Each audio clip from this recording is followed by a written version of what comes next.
శ్రీ దత్తపురాణం తృతీయ భాగం. దీపకుడు వేదధర్మునికి పాదాభివందనం చేసి ఇలా అడిగాడు.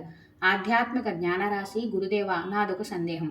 దేవాదిదేవుడు జగద్విధాత అయిన పరమేశ్వరుడు అనసూయ అత్రి మహర్షులకు తనయుడిగా జన్మించి ముని అయి విరాగి అయి అనాచారాన్ని ఎందుకు ఆశ్రయించాడు?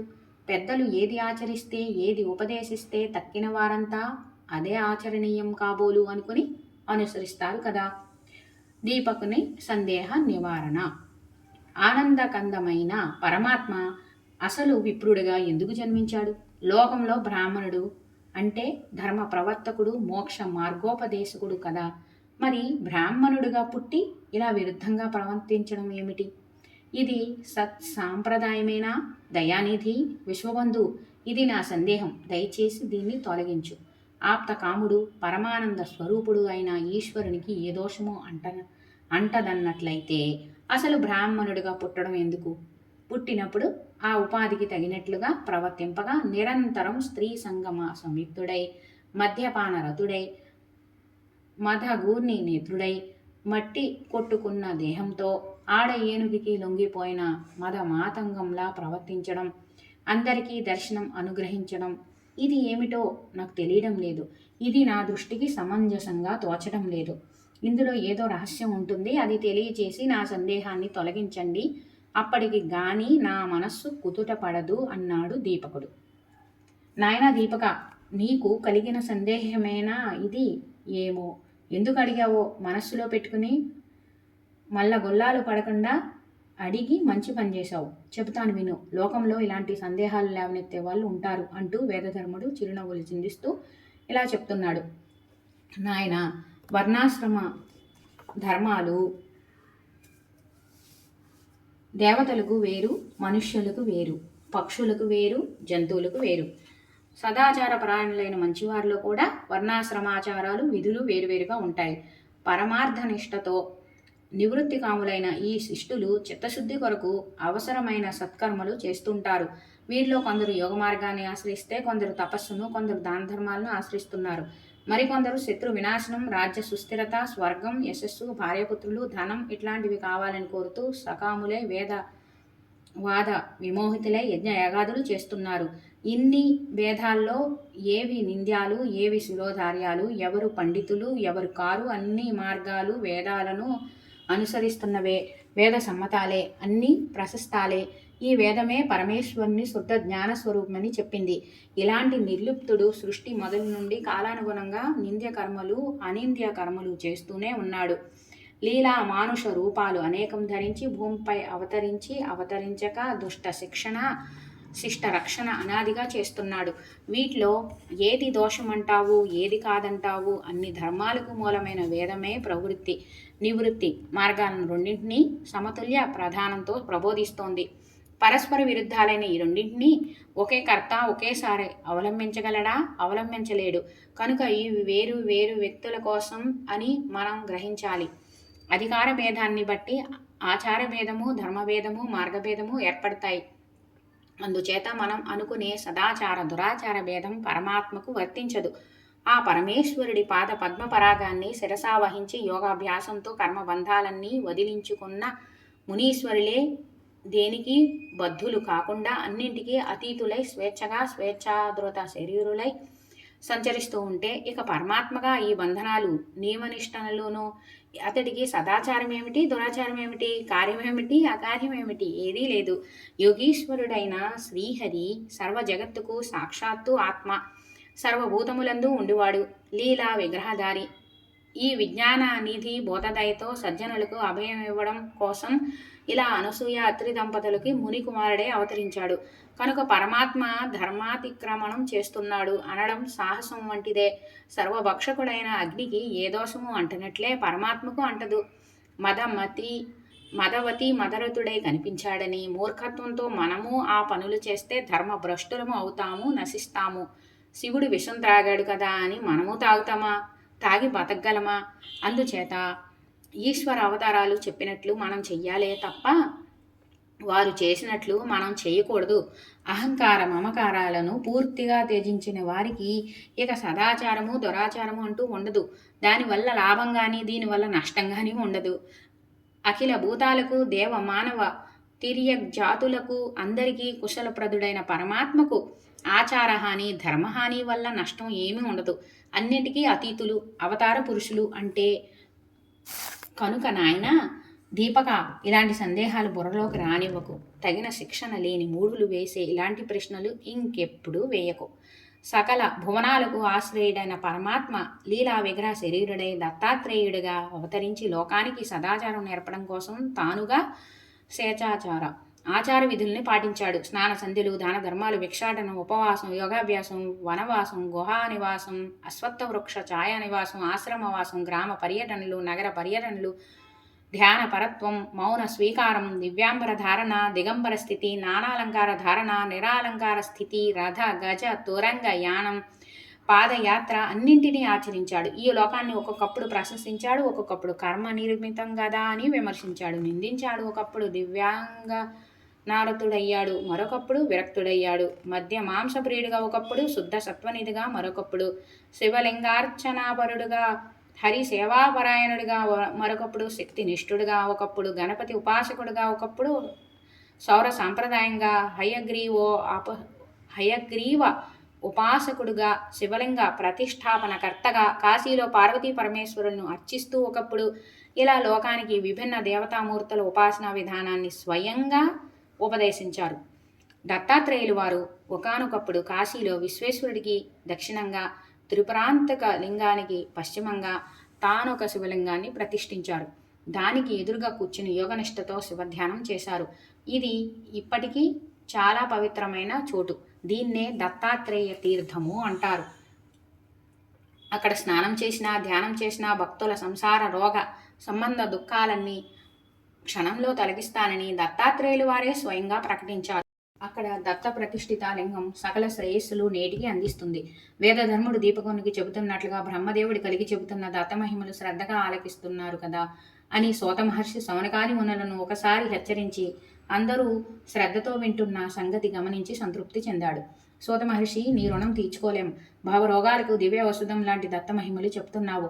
దీపకుడు ఆ పైన గురువైన వేదధర్ముని ఏమడిగాడు? మహాతపస్సులకు సైతం ఆదర్శప్రాయుడైన వేదధర్ముడు ఏం చెప్పాడు? అదంతా మాకు సవిస్తరంగా తెలియజేయి. లీలా ముని కుమారుడైన దత్తగాథలు చెబుతున్న వారిని వింటున్న వారిని శుద్ధిపరుస్తాయి, మహాయోగ ఫలాలు అందిస్తాయి. వర్ణాశ్రమ ధర్మాలను అతిక్రమించిన వారికి సైతం పుణ్యఫలం అందిస్తాయి. అంటే ఇక మన వంటి వారికి ఇంకా అధిక పుణ్యఫలాన్ని అందిస్తాయి. అందుచేత సోత మహర్షి మిగతా వివరాలన్నీ మాకు వినిపించి పుణ్యం కట్టుకో అని సౌనకాదులు అభ్యర్థించారు. అప్పుడు సూతుడు ఇలా చెప్తున్నాడు: సౌనకాది మునులారా, గురుసేవ పరాయణుడు ఉత్తమ భక్తుడు అయిన శిష్యుడు దీపకుడు వేదధర్ముల వారికి పాదావందనం చేసి ఏమడిగాడో దానికి ఆ గురువుగారు ఏం చెప్పారు కలికి బ్రహ్మ స్వయంగా వినిపించాడు.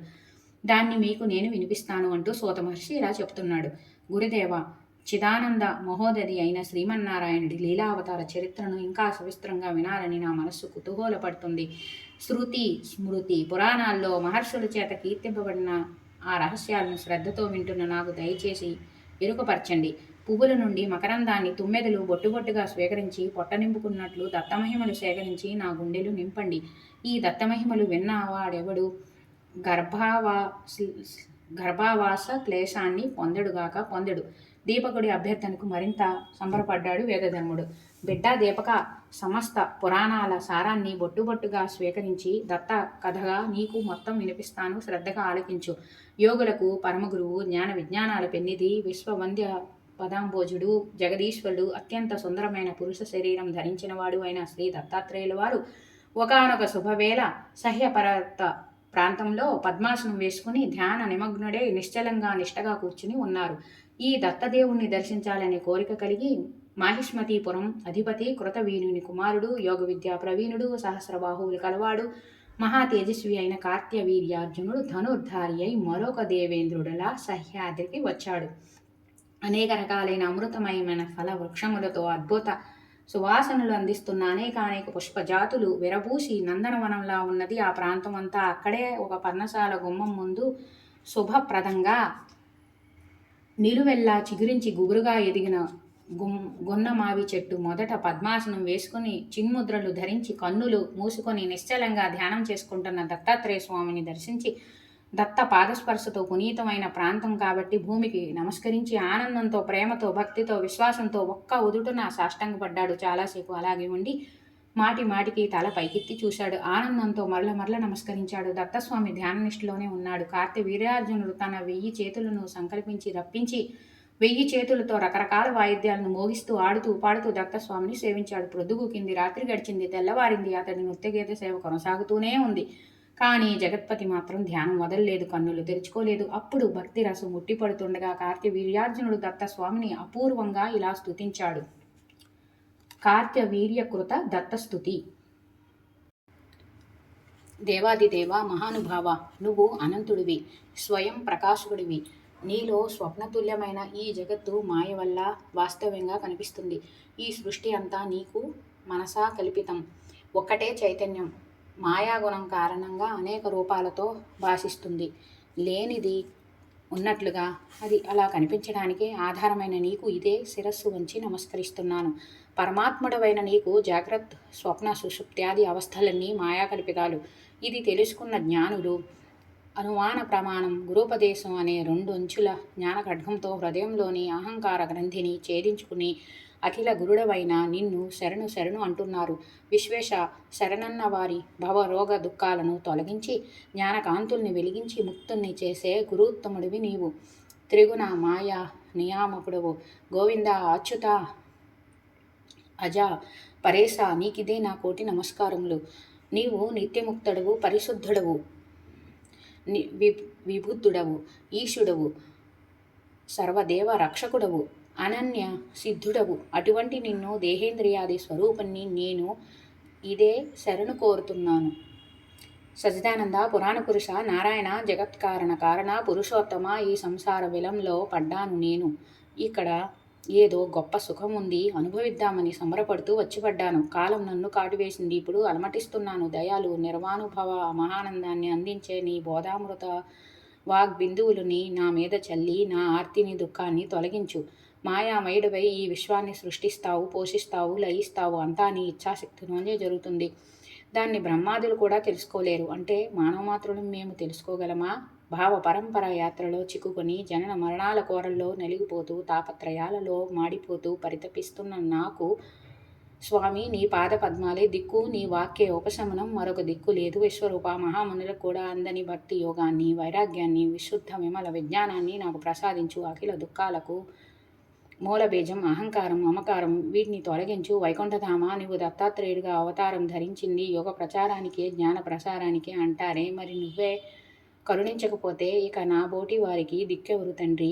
అన్ని అనర్థాలకు నిలయం ఈ శరీరం. ఇందులో పడి కుట్టుమిట్టాడుతున్న జీవుణ్ణి ఉద్ధరించడం కోసం నువ్వు ఎన్నో అవతారాలు ఎత్తుతూ ఉంటావట.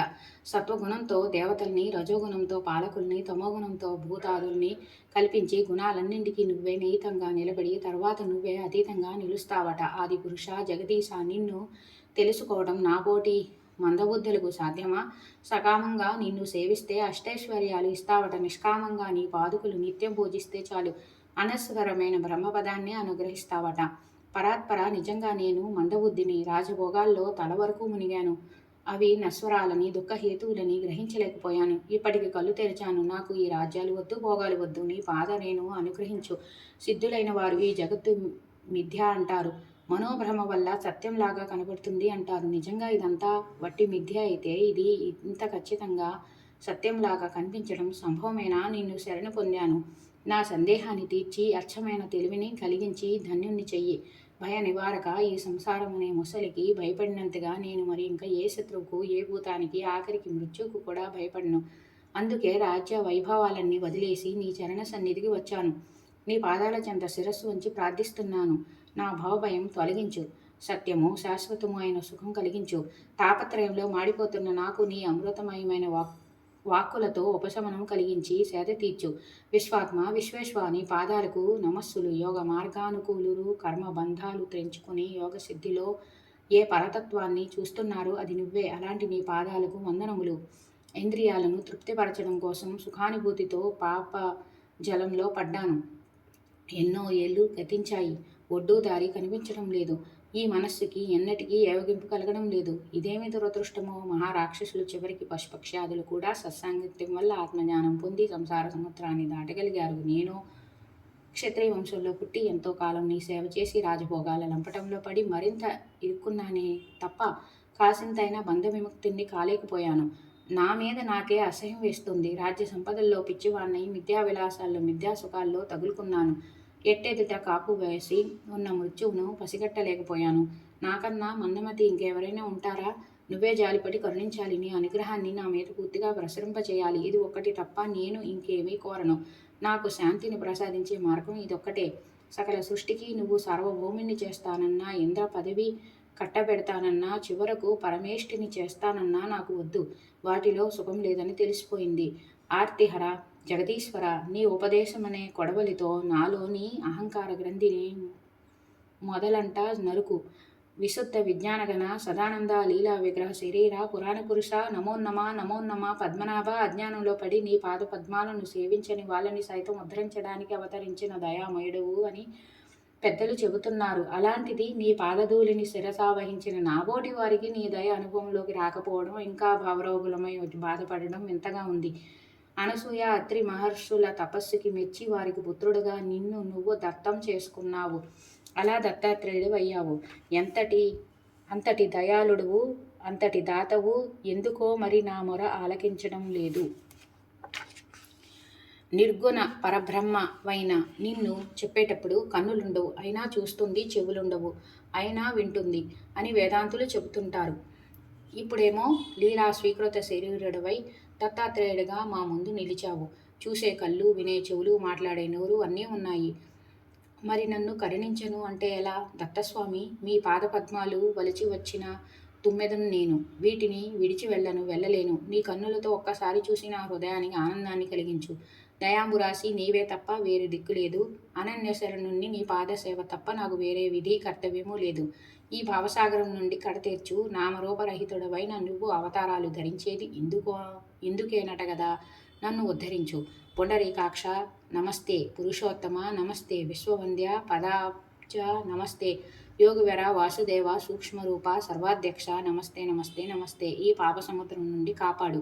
వాక్కులకే కాదు మనస్సుకు కూడా అందనివాడా, భక్త హృదయ నివాస, పంకజనాభ, పంకజ మాలికాధారి, పంకజ నేత్ర, పంకజాంగ్రి నమస్తే. ఆనంద స్వరూప కరుణించు. పరమేశ్వర దయ చూపించు. ఆది వ్యాధులనే విష సర్పాలు నన్ను కాటువేశాయి. ప్రభు నన్ను ఉద్ధరించు. సాయంకాలం అయింది. కార్తవీర్యార్జునుడు ఇలా ఎంత స్తుతించినా ఆజ్ఞాపాండ దత్తస్వామి ధ్యాననిష్ట నుండి కన్నులు తెరిచి చూడలేదు. ఖిన్నుడై అర్జునుడు అలాగే సొలసి నమస్కరించి నిలబడ్డాడు. వేదధర్ముడు చెబుతుంటే శ్రద్ధగా వింటున్న దీపకుడికి సహజంగానే మరో సందేహం వచ్చింది. తనకిష్టుడైన కార్తవీర్యార్జునుడు అంతగా స్తుతిస్తే దత్తస్వామి ఎందుకు కన్నులు తెరవలేదు? అసలు తెరిచాడా లేదా? ఎప్పుడు తెరిచాడు? ఏమి అన్నారు? ఇవన్నీ మనసులో కుతూహలం రేకెత్తించాయి. అనంతర కథను త్వరగా చెప్పమని అభ్యర్థించాడు. వేదధర్ముడు ఇలా చెప్తున్నాడు. నాయన చేతులు చాచి నమస్కరించారు. ఆ వెంటనే 10 దిక్కుల నుండి యోగీశ్వరులు వచ్చారు. సహ్యాద్రి ఉంటున్న కొందరు యోగులు అతి కలిసి అందరూ స్వామి పాదాలకు సాగిలపడ్డారు. చేతులు చాచి నమస్కరించారు. దేవ, మహాదేవ, యోగ విద్య, గురువు, ఆధ్యాత్మ దర్శన, అత్రివంశ ప్రకాశగా జయము జయము అని స్తుతించి తిరిగి నమస్కరిస్తూ అందరూ వచ్చినట్లే ఆకాశ మార్గంలో తిరిగి వెళ్ళిపోయారు. ఆ వెంటనే సహ్యాద్రి ప్రాంతంలో ఆశ్రమాల్లో నివాసం ఉంటున్న వానప్రస్థులు, సన్యాసులు, వేదశాస్త్ర పారంగతులైన బ్రాహ్మణులు ఎవరికి వారు వచ్చి దత్తాత్రేయులు వారికి సాష్టాంగ దండ ప్రణామాలు ఆచరించి వేద మంత్రాలతో శ్లోకాలతో స్తుతించి వెళ్ళిపోయారు. తూర్పు దిక్కున ఎరుపు రేఖలు కనిపించాయి. కాసేపటికి అవి తెల్లదనం సంతరించుకున్నాయి. అప్పుడు దత్తాత్రేయులు వారు ధ్యాన నిష్టను క్రమక్రమంగా సడలించారు. మెల్లగా కళ్ళు తెరిచారు. పద్మాసనం నుండి లేచారు. నైరుతి దిక్కుగా నడిచారు. శాంతతపుడు అనే శిష్యుడు అందించిన మట్టితో నేలతో కాలకృత్యాలు తీర్చుకున్నారు. తిరిగి వచ్చారు. సత్యవాక్కు అనే ముని అందించిన గోమయి, మృత్, కుష, భస్మ, వలకలాలను తీసుకుని వెంటరాగా దత్తస్వామి అక్కడికి చెరువులోనే నదీ తీరానికి వెళ్లి నియమపూర్వకంగా స్నానం చేశారు. దేవ, పితృ, ఋషి తర్పణాలు వదిలిపెట్టారు. ఉదయిస్తున్న సూర్య భగవాన్ని విధి విధానంలో ఉపాసించారు. అహ్నిగాలు నిర్వర్తించారు. అంతా అయ్యేసరికి మధ్యాహ్నం అయింది. కోలహాపుర లక్ష్మీదేవి వద్దకు వెళ్ళి భిక్ష స్వీకరించి క్షణకాలంలో మళ్ళీ సహ్యాద్రి పర్వతాశ్రమానికి చేరుకున్నారు. పర్ణశాల ముందు ఎప్పటిలాగే గున్నమావి చెట్టు నీడలో మట్టి తిన్నెపై కూర్చున్నారు. చుట్టుప్రక్కల ఆశ్రమాల నుండి మునులు, యోగులు, వివిధ ఆశ్రమాల వారి వచ్చి దత్తస్వామికి నమస్కరించి తిన్నె చుట్టూ అర్ధచంద్ర వలయాకారంలో కూర్చున్నారు. నోరు విప్పి ఏది పలికితే అది విని తరిద్దామని ఆశగా ఎదురు చూస్తున్నారు. అల్లంత దూరాన కార్తవీర్యార్జునుడు నిలబడి ఉన్నాడు. శిరస్సుపై 2 చేతులు ఉంచి అంజలి ఘటిస్తూ స్వామి వైపు చూస్తున్నాడు. అతడిని ఏదో భయం ఆవరించింది. చిన్నగా వణుకుతున్నాడు. అది గమనించిన శాంతతపుడు అనే శిష్యుడు దత్తస్వామికి నివేదించాడు. దత్తస్వామి కార్తవీర్యార్జునుని వైపు ప్రసన్నంగా దృష్టి సారించి చిరునవ్వులు చిందిస్తూ, నాయనా కార్తవీర్య, ఎందుకు భయం, ఎందుకు ఆ వణుకు, ఎందుకు దుఃఖం? ఇలా రా, దగ్గరగా కూర్చో. నీ దుఃఖము, భయము, ఖిన్నత అన్నీ తొలగిపోతాయి. నువ్వు కోరుకుంటున్న చిత్తశాంతి లభిస్తుంది. రా, ఇలా రా అని ఆప్యాయంగా పిలిచారు. కార్తవీర్యుడికి ధైర్యం వచ్చింది. అప్రయత్నంగా కన్నులు వరదలు కట్టాయి. తల్లి పిలుస్తుంటే ఒడిలోకి పరుగు తీస్తున్న పిల్లవాడిలాగా దగ్గరకు చేరి సాష్టాంగపడి దగ్గరగా మౌనంగా కూర్చున్నాడు. దత్తస్వామి అతడి ఆర్తిని, ఆవేదనను గుర్తించాడు. నాయనా, భయపడకు, దిగులు చెందకు. నీకేం కావాలో అడుగు, చెప్తాను. నీ అజ్ఞానం తొలగిస్తాను, దుఃఖం పోగొడతాను. నువ్వు నాకు పరమ భక్తుడివి, అనన్య సేవలు చేసిన వాడివి, నాకు ఆప్తుడివి. నువ్వు కోరితే చెప్పరానంటూ ఏదీ లేదు. ఏది అడగదలుచుకున్నావో అడుగు, సమాధానం చెప్తాను, సంశయాలు తీరుస్తాను. గురువు అంటేనే ఇది కదా, సందేహించక అడుగు. దత్తస్వామి ఇలా ప్రేమగా చనువిచ్చి ప్రోత్సహించేసరికి కార్తవీర్యార్జునుడు తేరుకొని ఇలా అడిగాడు. స్వామి, నన్ను చాలా కాలంగా వేధిస్తున్న సంశయాలు కొన్ని ఉన్నాయి. వాటిని మీ ముందు ఉంచుతాను. ఇవి తొలగించి నాలో జ్ఞానకాంతులు నింపండి. సత్తు, అసత్తు, స్థూలము, సూక్ష్మము, కార్యము, కారణము, వ్యక్తము, అవ్యక్తము, సమస్తము పరబ్రహ్మమైన నువ్వే కదా. అద్వితీయము, అవ్యయము, స్వయం ప్రకాశమానము అయిన ఆ పరబ్రహ్మంలో నశ్వరము, మాయాకల్పితము, అనిత్యము అయిన ఈ విశ్వభ్రాంతి వల్ల అద్దంలో ప్రతిబింబంగా కనిపిస్తుంది అని వేదాంతులు అంటున్నారు. రజ్జు, సర్పభ్రాంతి, సుక్తి, రజత భ్రాంతి ఇలాంటివి ఉదాహరణలుగా చూపిస్తున్నారు. మరికొందరు ఇదే వేదాన్ని ప్రమాణంగా చూపుతూ జగత్తు మిథ్య అయితే ఇంతకాలం స్ఫుటంగా కంటికి కనిపిస్తుందా? దీనికి బోధన కూడా లక్ష్యం కాదు. దీనికి ఆది ఎక్కడ, అంతం ఎక్కడ, ఒక్కటే ప్రవాహం అని వాదిస్తున్నారు. ఇది అద్వైతము, ఇది ద్వైతము అంటున్నారు. ఇక మీమాంసకులు ధర్మమే పరమని, జగత్తు నిత్యము, సనాతనము అని శృతుల్ని ప్రమాణంగా చూపించి మరీ ప్రతిపాదిస్తున్నారు. సాంఖ్యులు సృష్టికి ప్రధానం, కారణం అంటున్నారు. పురుషుడు నిమిత్త మాత్రుడు అంటున్నారు. యోగులు ఇదే నిజమని అంగీకరిస్తున్నారు. తార్కికుడు ప్రపంచాన్ని నిత్యం అంటున్నారు. ఇవన్నీ వేదోక్తులు ప్రమాణంగా చూపుతున్న సిద్ధాంతాలే, వాదాలే. వేద ప్రమాణాన్ని అంగీకరించని బుద్ధిమంతులు కొందరు ఉన్నారు. వీళ్ళలో కొందరు ప్రపంచాన్ని క్షణికం అంటున్నారు. ఇన్ని రకాల వాదాలు, వేదాలు ప్రపంచంలో కనిపిస్తూ వినిపిస్తూ ఉంటే వీటిలో దేన్ని ప్రామాణికంగా స్వీకరించాలి అనేది ముముక్షువులకు పెద్ద సందేహం అవుతుంది. దేన్ని అనుసరిస్తే ఏ ప్రమాదం వచ్చి పడుతుందో, ఏ ప్రాయశ్చిత్తం చేసుకోవలసి వస్తుందో అని మల్లగొల్లాలు పడుతున్నారు. శృతి, స్మృతి, పురాణేతి, ఆగమ శాస్త్రాలకు సమన్వయం గుర్తించి పరస్పర వైరుధ్యం తొలగించి ఏకవాక్యం బోధించగల గురుస్వామిని నువ్వే కాబట్టి ఈ సంశయం తీర్చి పరమ పదానికి దారి చూపించవలసిందిగా కోరుతున్నాను. ఏది మాకు ఆచరింపదగిందో, ఏది వదిలేయవలసిందో తేల్చి చెప్ప ప్రార్థన. ఇలాగే ఆచారాల్లో కూడా తేడాలు ఉన్నాయి. సదాచారాలు ఏమిటో, అనాచారాలు ఏమిటో తెలియక కొట్టుకుంటున్నాం. నువ్వు సర్వాచార నిధివని, సర్వాచార ప్రవర్తకుడవని పండితులు చెబుతున్నారు. బహిర్ముఖంగా నువ్వు అనాచారుడవని కొందరు అంటున్నారు. ఇంతకీ నువ్వు ఆచార లభ్యుడివా లేక అనాచార లభ్యుడివా? పనిలో పనిగా ఈ సంశయాన్ని కూడా తీర్చు భగవాన్. త్రిమూర్తులు, పంచభూతాలు, సకల దేవతలు నువ్వేనని, ముక్తి ఫలప్రదాతవైన నిన్ను బ్రహ్మ, విష్ణు, మహేశ్వరాదులు, ప్రజాపతులు, మునీంద్రులు ధ్యానిస్తూ ఉంటారని మహర్షులు చెప్పగా విన్నాను. అటువంటి నువ్వు ఇలా రోజుల తరబడి ధ్యాననిష్ఠలో కూర్చుంటున్నావు. నువ్వు ఎవరిని ధ్యానిస్తున్నట్లు? అందరికీ ధ్యేయుడవైన నీకు వేరే ధ్యేయం ఉన్నదా? ఉంటే అదేమిటి? ఈ సంశయాలు తొలగించమని అడగడం తప్ప నాకు ఇంకా ఏ కోరిక లేదు. నీ దయవల్ల సకల శత్రువులను జయించి సప్త ద్వీపాలతో అలరారే వసుంధరను ఏక ఛాత్రాధిపత్యంగా పరిపాలించాను.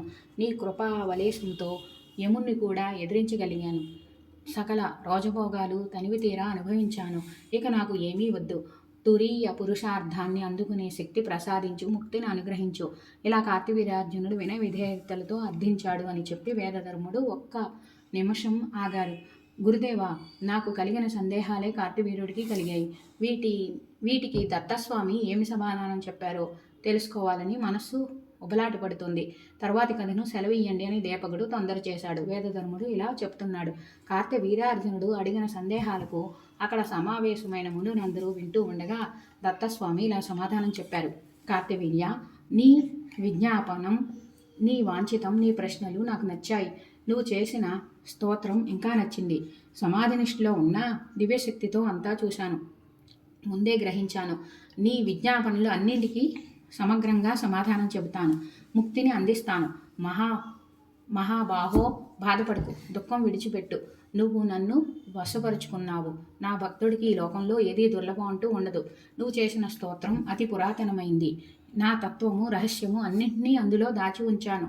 నీ ముఖత అది ఇప్పుడు లోకానికి వెల్లడి అయ్యేలా చేశాను. లోకోపకారం కోసం ఇలా చేశాను. దీన్ని ప్రాతకాలంలో పఠించిన వారు నాకు అత్యంత ప్రీతిపాత్రులు అవుతారు. వేద శాస్త్రాల్లో పరస్పర వైరుధ్యాలు ఉన్నాయని బుద్ధిమంతుడివై చాలా మంచి ప్రశ్న వేశావు. అది కేవలం బుద్ధిహీనుల ఆక్షేపణ మాత్రమే. ముందు నీ సందేహాలన్నీ తొలగించి ఆ తర్వాత సప్రమాణంగా మోక్ష విద్యను తెలుపుతాను. ఎందుకంటే సందేహాలు తొలగిందే ఏది చెప్పినా నిరర్ధకం. ఈ సందర్భంగా నీకు ఒక గాథ చెబుతాను. దీన్ని పూర్వకాలంలో దేవగురువైన బృహస్పతి ఇంద్రుడికి చెప్పాడు. ఇందులో నీ సందేహాలకు సమాధానాలుగా 7 ఉదాహరణలు దొరుకుతాయి. ఇంద్ర బృహస్పతి సంవాదం. సప్త ఉదాహరణలు అంటే 7 ఉదాహరణలు. వాస్తు శాస్త్రం, శిల్పశాస్త్రం, జ్యోతిష్యం. ఒకానొకప్పుడు దేవగురువైన బృహస్పతి తన మనస్సులో ఏదో ఉంచుకుని, బహుశా రాక్షసుల్ని సమూహపరచడానికి కావచ్చు, కామశాస్త్రం, దండనీతి శాస్త్రం, వాస్తు శాస్త్రం, శిల్పశాస్త్రం సమగ్రంగా రచించి యోగిలు, బుద్ధిమంతులు అయిన శిష్యులకి స్వయంగా బోధించడం ప్రారంభించాడు. ఇంద్రుడు ఇది గమనించి ఒకరోజు బృహస్పతి ఇంటికి వచ్చి పాదాభివందనం చేసి, గురుదేవా, తమరు ఏమీ అనుకోనంటే నాదో సందేహం అంటూ మొదలుపెట్టాడు. గురువర్య, ఆత్మతత్వ విచక్షణ, లౌకిక సాధారణ పండితుల్లా సర్వజ్ఞులైన మీరు కూడా ఇలా చెయ్యడం భావ్యమా? తత్వ బాహ్యాలైన ఈ శాస్త్రాలను ఎందుకు రచించారు? మానవుల్ని ఇంకా సమూహపరచడానికి, విషయ వాంఛల్లో ముంచటానికి తప్ప ఇవి ఇక ఎందుకు ఉపకరిస్తాయి? జీవి అసలు పుట్టుకతోనే రాగలంపటుడు అవుతున్నాడు. ఇది తెలిసిన పండితుడు, శాస్త్రకర్త ఏమి చెయ్యాలి? ఉద్ధరించాలా, లేక గుడ్డివాన్ని నూతిలోకి నెట్టేసినట్టుగా ఇంకా చెడగొట్టాలా? గురుదేవ, ఏ ఫలాన్ని ఆశించు తమరు ఈ పని చేశారో గాని నాకు మాత్రం ఉచితంగా తోచడం లేదు.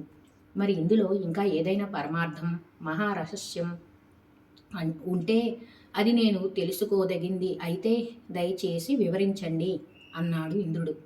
ఇంద్రుడి ప్రశ్నలోని ఆందోళనను గుర్తించాడు దేవగురువు. స్థిమితంగా సమాధానం ఇలా చెప్పాడు. ఇంద్ర, ఇందులో ఉన్న తత్వరహస్యాన్ని తెలుసుకోవాలనుకుంటున్నావు. సరే, చెబుతాను విను.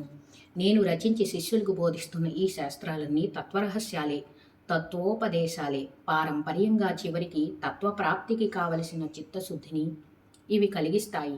ఈ విషయాల్ని తెలియచెప్పే 7 ఉదాహరణలను నీకు చెబుతాను, శ్రద్ధగా విను. అంతా నీకే తెలుస్తుంది. అప్పుడు నీ అభిప్రాయం చెబుదువు గాని.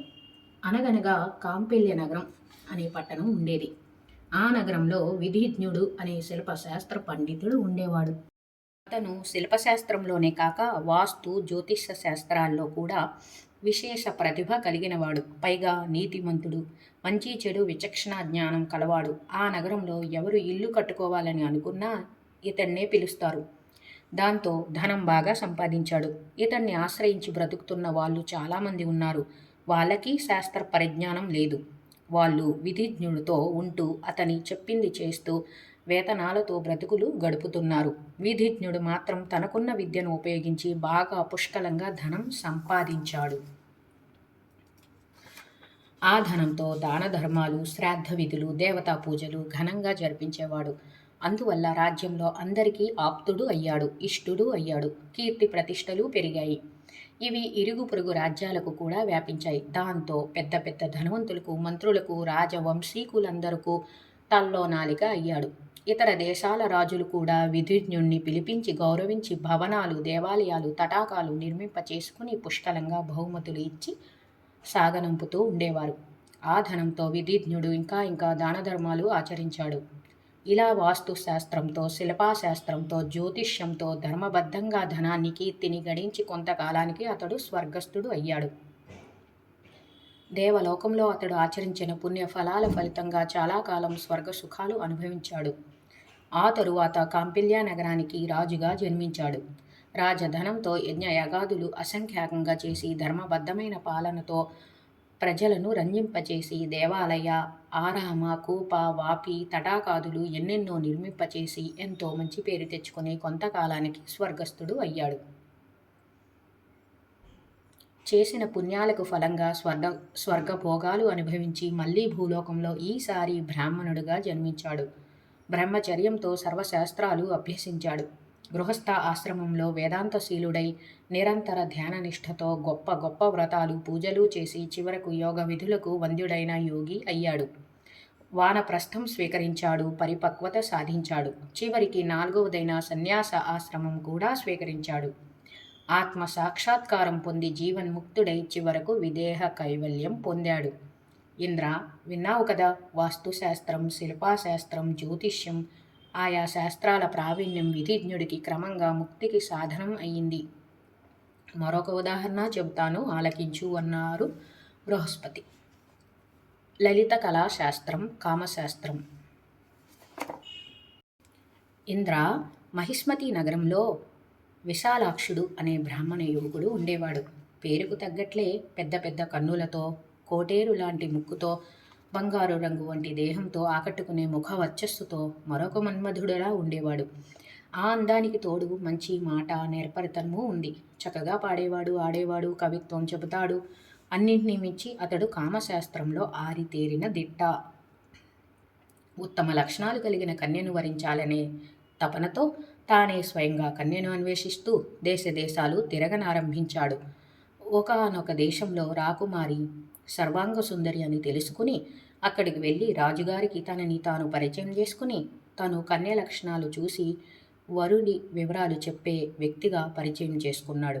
రాజు అంతఃపురంలోకి తీసుకెళ్లి తన కూతురైన సుశీలను చూపించాడు. విశాలాక్షుని సౌందర్యానికి ఆకర్షితురాలైన రాకుమారి అతన్నే వివాహమాడతానని తల్లిదండ్రులకు ఆ క్షణంలోనే తేల్చి చెప్పేసి వెంటనే విశాలాక్షునికి శీతలోపచారాలు చేసింది. అతడు తేరుకున్నాడు. రాజు ఇద్దరికీ ఓ సుముహూర్తాన ఘనంగా వివాహం జరిపాడు.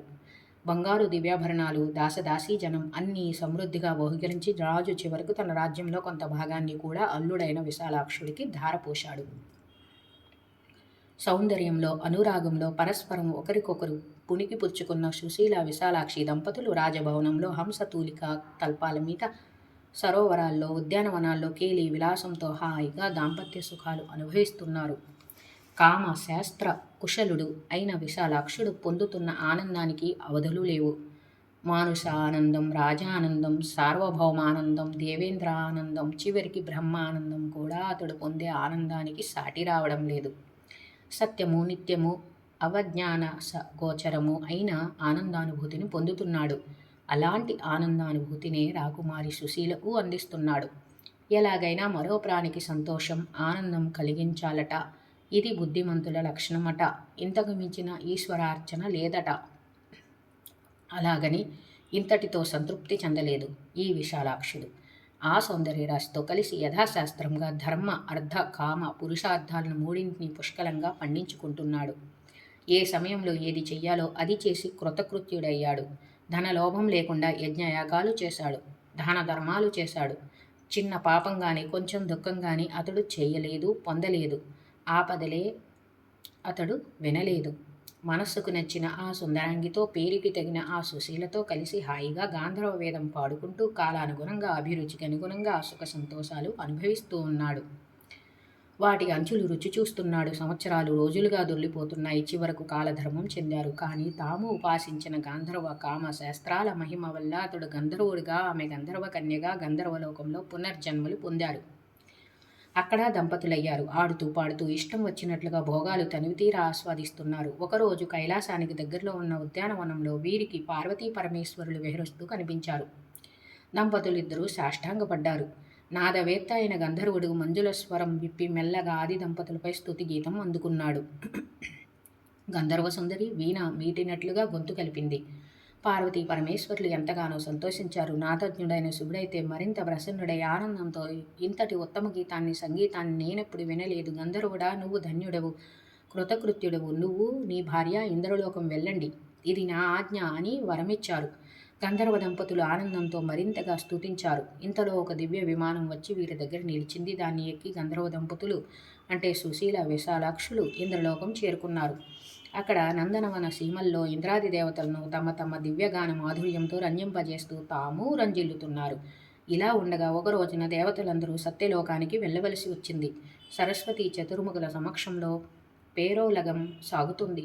ఇంద్రుడు ప్రత్యేకంగా ఈ నవదంపతులను శిశుల విశాలాక్షులను తీసుకెళ్లాడు. ఆ మహోత్సవంలో అప్సరసులు అందరూ ఆడారు, పాడారు. వీణ, వేణు, మృదంగాలు శృతిపేయంగా వినిపిస్తున్నాయి. దేవగాయకులు దివ్య గానామృతాన్ని పంచుతున్నారు. బ్రహ్మ అనుగ్రహం కోసం, వీణాపాని మెప్పు కోసం ఎవరి మటుకు వారే తమ ప్రతిభా ఉత్పత్తులను అపరిమితంగా ప్రదర్శిస్తున్నారు. ఆ సందర్భంలో దేవేంద్రుడు ఆ దంపతుల గాంధర్వ విద్య గురించి విరించికి సూచించాడు. గలం విప్పండి అని వీరికి కనుసైగ చేశారు. తక్కిన వారి సంగీత నృత్యాలను చేతి సంజ్ఞతో నిలుపదల చేశారు. అప్పుడు సుశీల, విశాలాక్ష దంపతులు గొంతు సవరించారు. నారద తుంబురులకు సైతం అన్నప్పుడే లభించని సువర్ణ అవకాశం తమకు లభించడంతో ఇద్దరూ మైమర్చి తమ గాన కళా నైపుణ్యాన్ని ప్రదర్శించారు. విభిన్న స్థాయిలలో వివిధ రాగాలను యథాశాస్త్రంగా ఆలపించారు. వాణి చతుర్ముఖులను స్తుతించే కీర్తనలు గానం చేశారు. సంగీత సరస్వతి తానై ఎంతగా సంబరపడిందో ఆ సంతోషాన్ని ప్రకటించడానికి ఆ వాగ్దేవతకు కూడా మాటలు చాలలేదు. బ్రహ్మదేవుడు ఆనందంతో ఆదరంతో పులకించిపోయాడు. 8 కన్నుల నుంచి ఆనందాశ్రువులు జాలువారాయి. చాలాసేపటికి తేరుకున్నారు. విశాలాక్ష, నువ్వు నాద బ్రహ్మతత్వాన్ని తెలుసుకున్నావు. ఇదిగో నీకు ప్రజాపతి పదవి ఇస్తున్నాను. ఇక నుంచి మీ నివాసం ఇక్కడే, ఈ సత్యలోకంలోనే. మాతో పాటే ఆనందించండి. వేదగోచరమైన బ్రహ్మతత్వాన్ని నీకు నేను ఉపదేశిస్తాను అని అనుగ్రహించి అవ్యయము, సజ్జానందము అయిన పరబ్రహ్మతత్వాన్ని ఉపదేశించారు. ఇంద్ర, ఇతివృత్తం యథార్థంగా జరిగిన కథ విన్నావుగా. ఇప్పుడేమంటావు? కామ గాంధర్వ శాస్త్రాలు అంతర్బహిర్ శుద్ధిని కలిగిస్తాయని ఒప్పుకుంటావా? మంత్రతంత్ర శాస్త్రాలు. శచీపతి, మరొక ఉదాహరణ చెబుతాను, ఆలకించు. వెనుకటికి విశాల నగరంలో వేదశర్మ అనే ఒక పండితుడు ఉండేవాడు. శాంతి అంటే బహిరింద్రియ నిగ్రహం, దాంతి అంటే అంతరింద్రియ నిగ్రహం ఉన్నవాడు. అరిషడ్వర్గాలను జయించినవాడు. వేద ధర్మాలను తూచా తప్పకుండా పాటించేవాడు. ఇతడికి ఒక కుమారుడు కలిగాడు. సుశీలుడు అని నామకరణం చేశాడు. ఆ బిడ్డడు పూర్వజన్మలో చేసుకున్న పాపకర్మలు ఏమో గాని పుట్టినప్పటి నుంచి 7 బ్రహ్మరాక్షసులు అతన్ని ఆవరించారు. ఆ 7 పరస్పరం కలహించుకుంటూ పరస్పరం వధించుకునే ప్రయత్నాలు ముమ్మరంగా చేస్తుంటే సుశీలుడు వెలవల్లాడిపోతూ దారుణంగా రోధించేవాడు. ఒక్కొక్కసారి విపరీతంగా నవ్వేవాడు, గంతులు వేసేవాడు, నృత్యం చేసేవాడు, ఉన్నట్టుండి మూర్ఛపోయేవాడు. ఇతడి చేష్టలన్నీ వింతగాను విపరీతంగాను ఉండేవి. తినడం మొదలు పెడితే భక్షాభక్ష వివేచన లేకుండా అమితంగా తినేవాడు. మానేస్తే ఘోరంగా పస్తులుండేవాడు. ఉన్నట్టుండి ఘోరంగా రోధించేవాడు. బాధేమిటో నివారణోపాయం ఏమిటో ఏమీ తెలియక వేదశర్మ దంపతులు పడే ఆవేదనకు అంతూ ఉండేది కాదు. దెయ్యాలో భూతాలో పట్టుకున్నాయని వాటిని వదిలించాలని ఆ పండితుడు చాలా ప్రయత్నాలు చేశాడు. హోమాలు చేశాడు, వ్రతాలు చేశాడు, నోములు, తీర్థయాత్రలు అన్నీ అయ్యాయి. ఏదీ ఫలించలేదు. ఒక రోజున వేదశర్మ వైశ్వదేవం ముగించుకుని అతిథి కోసం ఎదురు చూస్తున్నాడు. ఒకానొక భిక్షువు వచ్చాడు. దుమ్ము కొట్టుకుపోయినట్టు ఒళ్ళంతా బూడిద, మాసిపోయి పీలికలుగా వేలాడుతున్న గుడ్డలు, గుప్పుమని కొడుతున్న దుర్గంధం, ఈగలు నుసములు ముసురుతున్నాయి. అభ్యాగత స్వయం విష్ణుం అన్నారు కదా అని ఆ భిక్షువుకి అర్ఘ్యపాద్యాలిచ్చి ఆదరాతిశయంతో ఆతిథ్యమిచ్చి తాను కూడా ప్రసాదం స్వీకరించి వచ్చి భిక్షువుకి వెంజామర వీస్తూ కూర్చున్నాడు. ఎందుకో వేదశర్మ మనస్సులో ఈయన దత్తాత్రేయుడు కాదు కదా అనే ఆలోచన మెదిలింది. దత్తదేవుడు ఈ నగరంలోనే సంచరిస్తున్నాడని, భిక్ష స్వీకరిస్తున్నాడని వింటున్నాను. ఈయనే దత్తదేవుడైతే అంతకన్నా కావలసింది ఏముంది? నా జన్మ ధరించినట్టే అనుకున్నాడు. క్రమక్రమంగా ఆలోచన బలపడింది. దత్తాత్రేయులు వారే అని నిశ్చయం కలిగింది. అంతలోకి ఆ భిక్షువు నేనింక వెళతాను అంటూ బయలుదేరారు. బయలుదేరడమేంటి? 2 అంగల్లో వీధిలో నిలిచాడు. వేదశర్మ అతని వెంట పడ్డాడు. భిక్షువు పొమ్మంటున్నా వినకుండా వెంబడించాడు. చేతికి అందిన కర్రతో, రాయితో, ఇటుక ముక్కతో అది ఇది అని లేదు. ఏది దొరికితే దాంతో వేదశర్మను కొడుతున్నాడా భిక్షువు. అయినా అతడు వెంటబడుతూనే ఉన్నాడు. దెబ్బలు ఓర్చుకుంటున్నాడు. నెత్తురు కారుతున్నా లెక్క చేయడం లేదు. వెంట నడుస్తున్నాడు. కొంత దూరం వెళ్ళేసరికి అక్కడ చచ్చిపడి ఉన్న గాడిద కళేబరం కనిపించింది. దాని శరీరం నుంచి ఇంత మాంసం ముద్ద పెకిలించి ఆ భిక్షువు వేదశర్మ దోసిట్లో పడేసి ఇందా తిను అన్నాడు. వేదశర్మ భద్రంగా ప్రసాదంలా ఆ ముద్దను అలాగే దోసిట పట్టుకుని అతడి వెంట నడిచాడు. చేరువుకు రానిచ్చి భిక్షువు కాలితో ఒక్క తాపు తన్నాడు. వేదశర్మ తట్టుకుని నిలబడ్డాడు. చకచకా పరుగులాంటి నడకతో భిక్షువు వెళ్ళి ఒక కొండ గుహలో దూరాడు. వేదశర్మ కూడా ప్రవేశించాడు. అక్కడ ఒక శిలావేదిక మీద కూర్చుని ఆ భిక్షువు, ఏమయ్యా నా వెంట పడ్డావు? తిట్టినా వదలవు, కొట్టినా వదలవు, నాతో ఏమిటి పని? చూస్తున్నావుగా కంపు కొడుతున్న నా రూపాన్ని, నేనేమి చేయగలనని, ఏమి కోరి నా వెంటబడ్డావు? రూక్షంగా ప్రశ్నించాడు. వేదశర్మ ఆపుకోలేని దుఃఖంతో భల్లుమన్నాడు. భిక్షువు పాదాల మీద పడ్డాడు. తను ఒక్కగానొక్క కొడుక్కి పట్టిన దురవస్థను చెప్పి వాడి దుఃఖాన్ని తొలగించమని అర్థించాడు. భిక్షువు ప్రసన్నుడయ్యాడు. 7 మంత్రాలను బీజాక్షర సహితంగా ఉపదేశించాడు. నీ కొడుకుని 7 బ్రహ్మరాక్షసులు పట్టి పీడిస్తున్నారు. రోజుకొక మంత్రాన్ని జపించి ఆ ఉదకాన్ని బిడ్డడి మీద చల్లు. ఒక్కొక్క రాక్షసుడు వదిలిపోతాడు. ఒకేసారి 7 వెళ్ళగొట్టడం ఏ మంత్రానికి సాధ్యం కాదు. అదీకాక ఒక 3 విద్వాంసుల్ని చెయ్యాలంటే అన్ని శాస్త్రాలు ఒకేసారి నేర్పుతామా? కొన్ని అవిద్యల్ని న్యాయశాస్త్రంతో, కొన్నింటిని మీమాంసా శాస్త్రంతో, సాంఖ్యంతో కొన్నింటిని, పతంజలి యోగ విద్యతో కొన్నింటిని, ఇలా క్రమక్రమంగా అవిద్యా వాసనలను పూర్తిగా తొలగించి చిత్త పరిశుద్ధి చేసి అప్పుడు గదా బ్రహ్మ విద్యను ఉపదేశించాలి. అలాగే ఈ బ్రహ్మరాక్షసులను కూడా ఒక్కొక్కరుగానే వెళ్ళగొట్టాలి. అటుపైని నీ బిడ్డడు నీ అంతటి పండితుడు కర్మరుడు అవుతాడు. ఇక వెళ్ళు అన్నాడు. విపుడు పునః నమస్కరించి ఇంటి దారి పట్టాడు. ఇందాక గాడిద కళేబరం కనిపించిన చోటు ఇప్పుడు రక్త చందన వృక్షం కనిపించింది. తన చేతిలోని మాంసపు ముద్ద రక్త చందన పుష్పం అయ్యింది. భిక్షువు దత్తుడే అని దృఢమైన నమ్మకం కలిగింది. ఇంటికి వచ్చాడు. నియమనిష్టాగరిష్ఠుడై క్రమం తప్పకుండా రోజుకు ఒక మంత్రాన్ని తీవ్రంగా జపించాడు. మొదటి రోజున దుర్ధరుడు అనే రాక్షసుడు ఘోరంగా ఏడుస్తూ వెళ్ళిపోయాడు. ఆ రోజుతో బిడ్డడు ఏడవడం మానేశాడు. అలాగే ఆయా మంత్రాల తేజస్సులు తట్టుకోలేక మిగతా 6 రాక్షసులు పరుగు పరుగున పలాయనం చిత్తగించారు. 7వ రోజుకి సుశీలుడు తన సహజమైన రూపాన్ని పొంది రోగ విముక్తుడై హాయిగా సుఖంగా తల్లిదండ్రుల్లోకి వచ్చాడు. దేవేంద్ర, విన్నావు కదా, ఇప్పుడేమంటావు? మంత్ర తంత్ర శాస్త్రాలను క్షుద్ర శాస్త్రాలంటావా, లేదా పరంపరగా ముక్తి సాధనాలు అవుతాయని ఒప్పుకుంటావా? బాగా ఆలోచించి చెప్పు. ఇప్పుడు 4వ నిదర్శనం కూడా చెబుతాను, అది కూడా శ్రద్ధగా విను అని బృహస్పతి ఇలా చెప్తున్నారు. వేదాంత శాస్త్రం సదాచారం విష్ణుదత్తుడు. సహ్యాద్రి సమీపంలో మాతాపురం అనే గ్రామం ఉన్నది.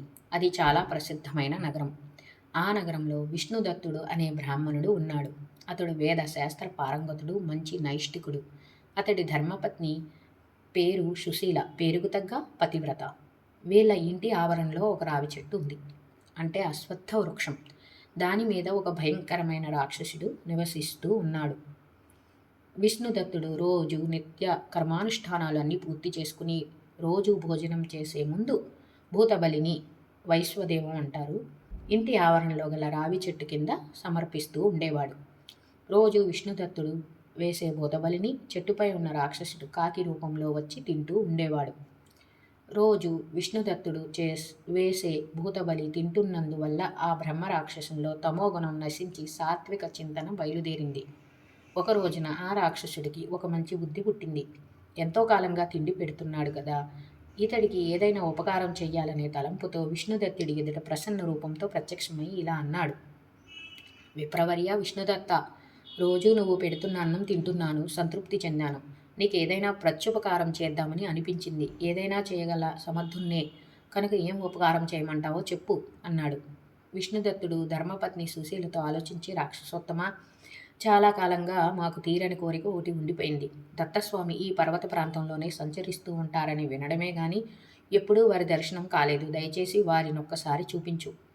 అప్పుడు ఆ రాక్షసుడు, చాలా మంచి కోరిక కోరావు, తప్పకుండా చూపిస్తాను. అయితే ఒక్క షరతు, దత్తస్వామిని అల్లంత దూరం నుండి నీకు 3 మార్లు చూపించే ప్రయత్నం చేస్తా. ఆయన చిత్ర విచిత్ర రూపాల్లో సంచరిస్తూ ఉంటారు. గుర్తించగలిగి పట్టుకోగలిగితే నీ అదృష్టం. ఈ షరతుకు విష్ణుదత్తుడు అంగీకరించాడు. అయితే సిద్ధంగా ఉండు. స్వామివారు ఆ చుట్టుపక్కల్లో తిరుగుతున్నప్పుడు హఠాత్తుగా రాక్షసుడు ప్రత్యక్షమయ్యాడు. రా రా అన్నాడు. పాపం విష్ణుదత్తుడు పడుతూ లేస్తూ వెళ్ళాడు. మధ్య మాంసాలు విక్రయించే వీధిలో ఉన్మత్త వేషంలో ఒక వ్యక్తి కనిపించాడు.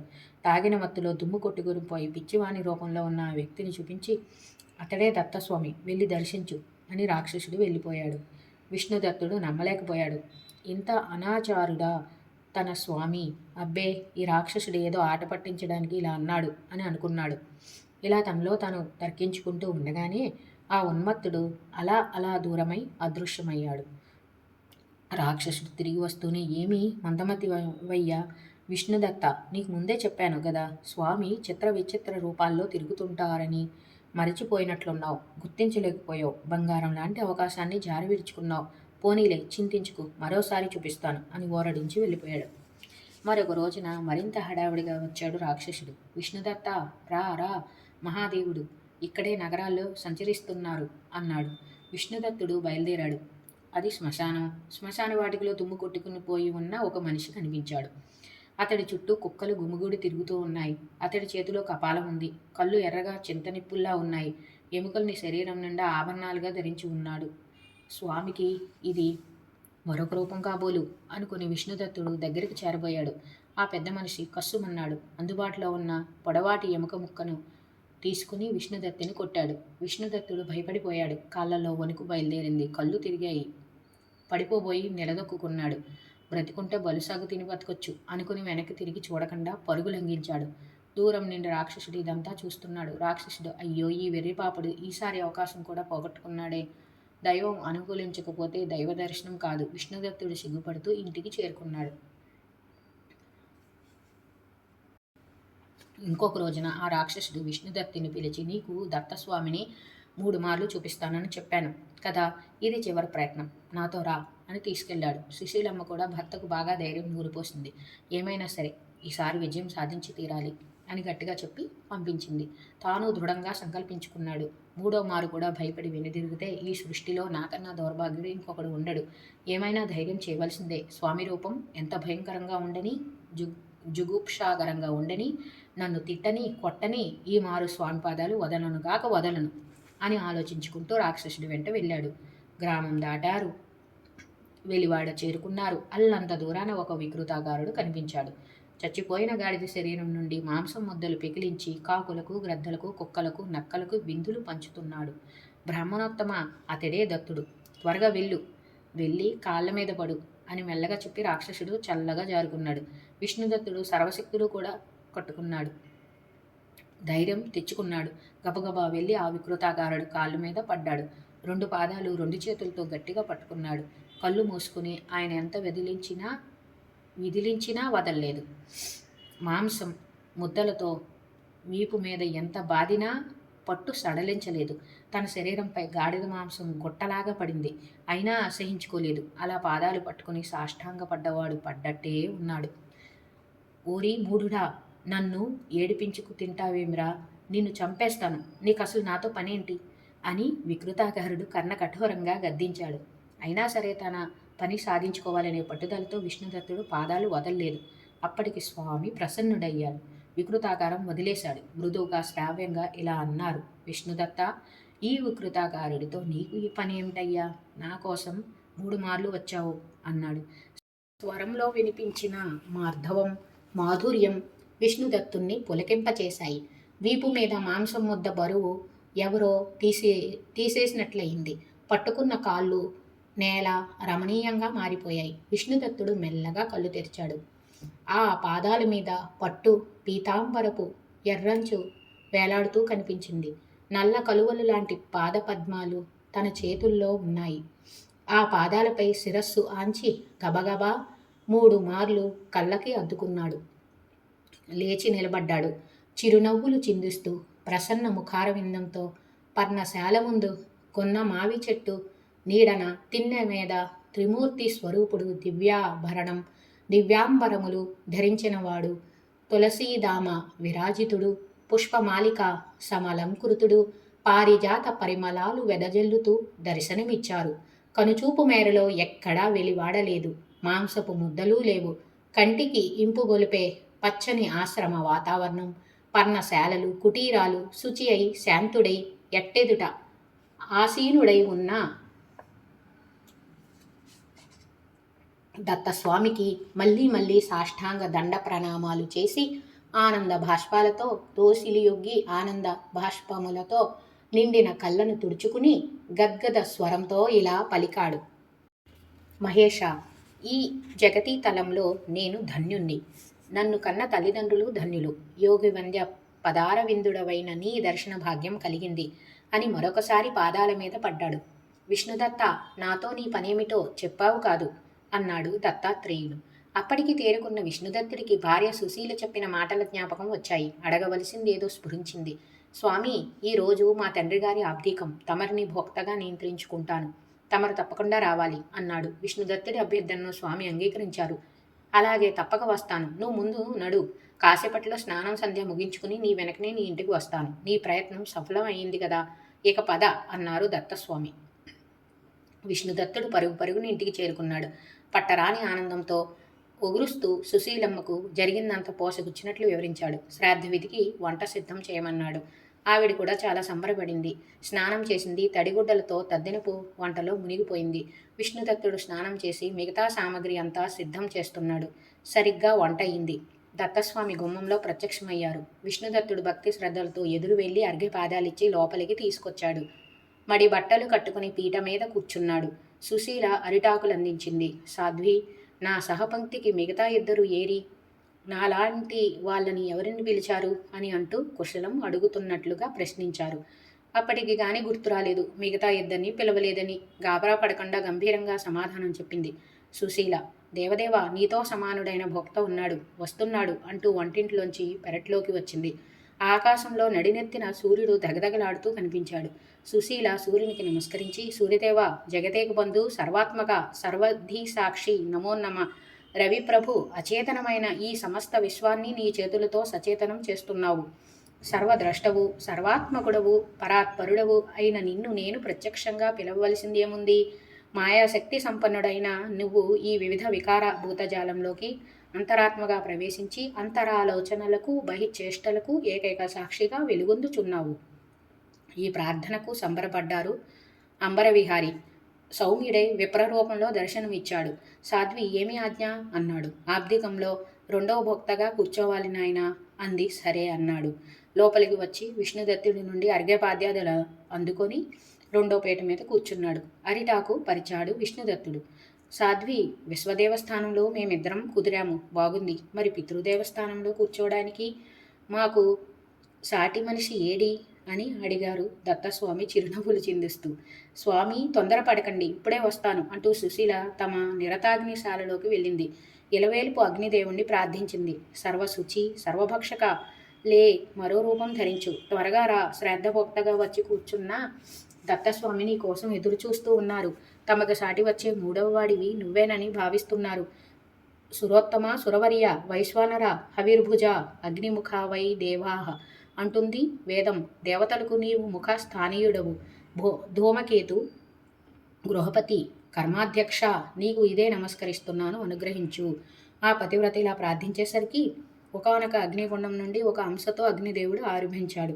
మరొక అంశతో కుండంలోనే ఉన్నాడు. వచ్చిన అగ్నిదేవునికి కూడా అర్ఘ్యపాద్యాదులు సమర్పించాడు విష్ణుదత్తుడు. సరాసరి పీట మీదకి వెళ్ళి కూర్చున్నాడు. అరిటాకు సిద్ధం చేశాడు విష్ణుదత్తుడు. ఆ పాతివ్రత్య మహత్యాన్ని చూస్తున్న దత్తస్వామి ఆనందం పొందాడు. సూర్యాగ్నులు, దత్తదేవుడు ఆహుతులై ఆయా స్థానాల్లో కూర్చుంటే విష్ణుదత్తుడు పితృయజ్ఞాన్ని అపూర్వంగా నిర్వహించాడు. ఇంతటి ఉత్తమ విప్రులు ఎవరికైనా ఎన్నడైనా దొరుకుతారా? ముగ్గురు శ్రాద్ధ విధి నియమాలకు అనుగుణంగా భోక్తృత్వం నెరపి సంతుష్టులై తృప్తాస్మా అని ముక్తఘంటంతో పలికారు. విష్ణుదత్తుడి పితృపితామహ ప్రపితామహులకు అక్షయ పుణ్యలోక ప్రాప్తి కలగాలని ఆశీర్వదించారు. సుశీల, విష్ణుదత్తులు సాష్టాంగపడ్డారు. లేచి అంజలి ఘటించి శిరస్సు వంచి నిలబడ్డారు. అప్పుడు ఆనందంతో భక్తి శ్రద్ధలతో విష్ణుదత్తుడు దత్తాత్రేయుల వారిని ఇలా స్తుతించారు. విష్ణుదత్త దత్తస్తుతి. దత్తాత్రేయం హరిం కృష్ణమున్మాదం ప్రణతో స్మయం ఆనందదాయకం దేవం మునిబాలం దిగంబరం పిశాచరూపిణం విష్ణుం వందేహం జ్ఞానసాగరం యోగినం భోగినం నగ్న మనసూయాత్మజం కవిం భోగమోక్షప్రదం వందే సర్వదేవస్వరూపిణిం ఉరుక్రమం విశాలాక్షం పరమానంద విగ్రహం వరదం దేవదేవేశం కార్తవీర్యవరప్రదం నానారూపధరం హృద్యం భక్తచింతామణిం గురుం విశ్వవింధ్య పదాంభోజం యోగిహృత్ పద్మవాసినం ప్రణతార్తిహరం గూఢం కుత్సితాచార చేష్టితం మితాచారం మితాహారం భక్ష్య వివర్జితం ప్రమాణం ప్రాణనిలయం సర్వాధారం నతోష్మ్యహం సిద్ధసాధకం సంసేవ్యం కపిలం కృష్ణపింగళం విప్రవర్యం వేదవిదం వేదవేద్యం నియస్సమం పరాశక్తి పదాశ్లిష్టం రాజరాజ్యప్రదం శివం సుపదం సుందర గ్రీవం సుశీలం శాంత విగ్రహం యోగినం రామయా స్పృష్టం రామరామం రమాప్రియం ప్రణతోస్మి మహాదేవం శరణ్యం భక్తవత్సలం వీరం వరేణ్యం వృషభం వృషాచారం వృషక్రియం ఆలిప్తమనఘం మేద్యమనాది సుగుణం పరం అనేకమేకమీశాన మనంతమని కేతనం అధ్యక్షమసురారాతిం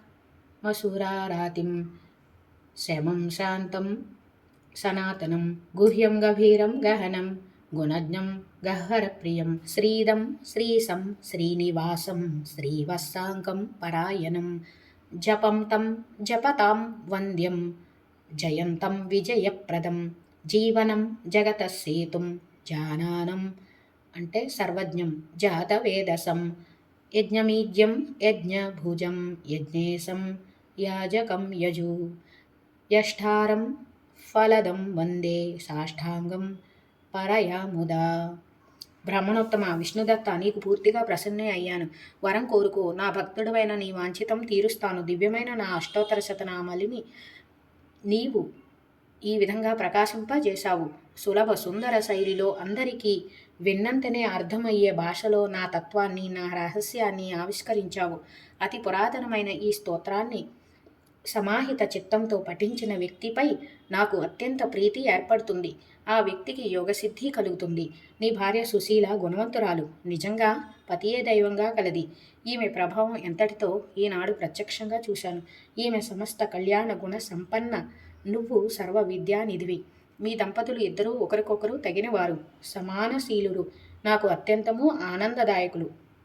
దంపతులారా, నా అనుగ్రహం వల్ల మీరు జీవితాంతం సుఖ సంతోషాలు అనుభవిస్తూ యోగ విద్యా తత్పరులై పరమానందాన్ని పొందండి. చివరికి పరమానంద స్వరూపమైన నాతో లీనమవ్వండి.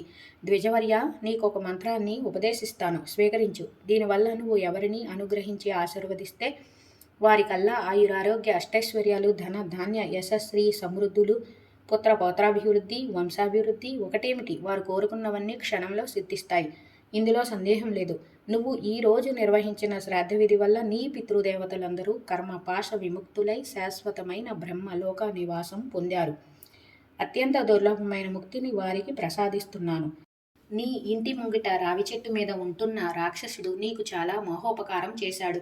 నేటి శ్రాద్ధ విధిలో ఉచ్ఛిష్ట ప్రాతాన్నాన్ని తిని అతడు ముక్తుడవుతాడు, స్వర్గలోకం చేరుకుంటాడు. ఇలా పలికి దేవదేవుడు ఆ విష్ణుదత్తుని చెవిలో దివ్య మంత్రాన్ని ఉపదేశించాడు.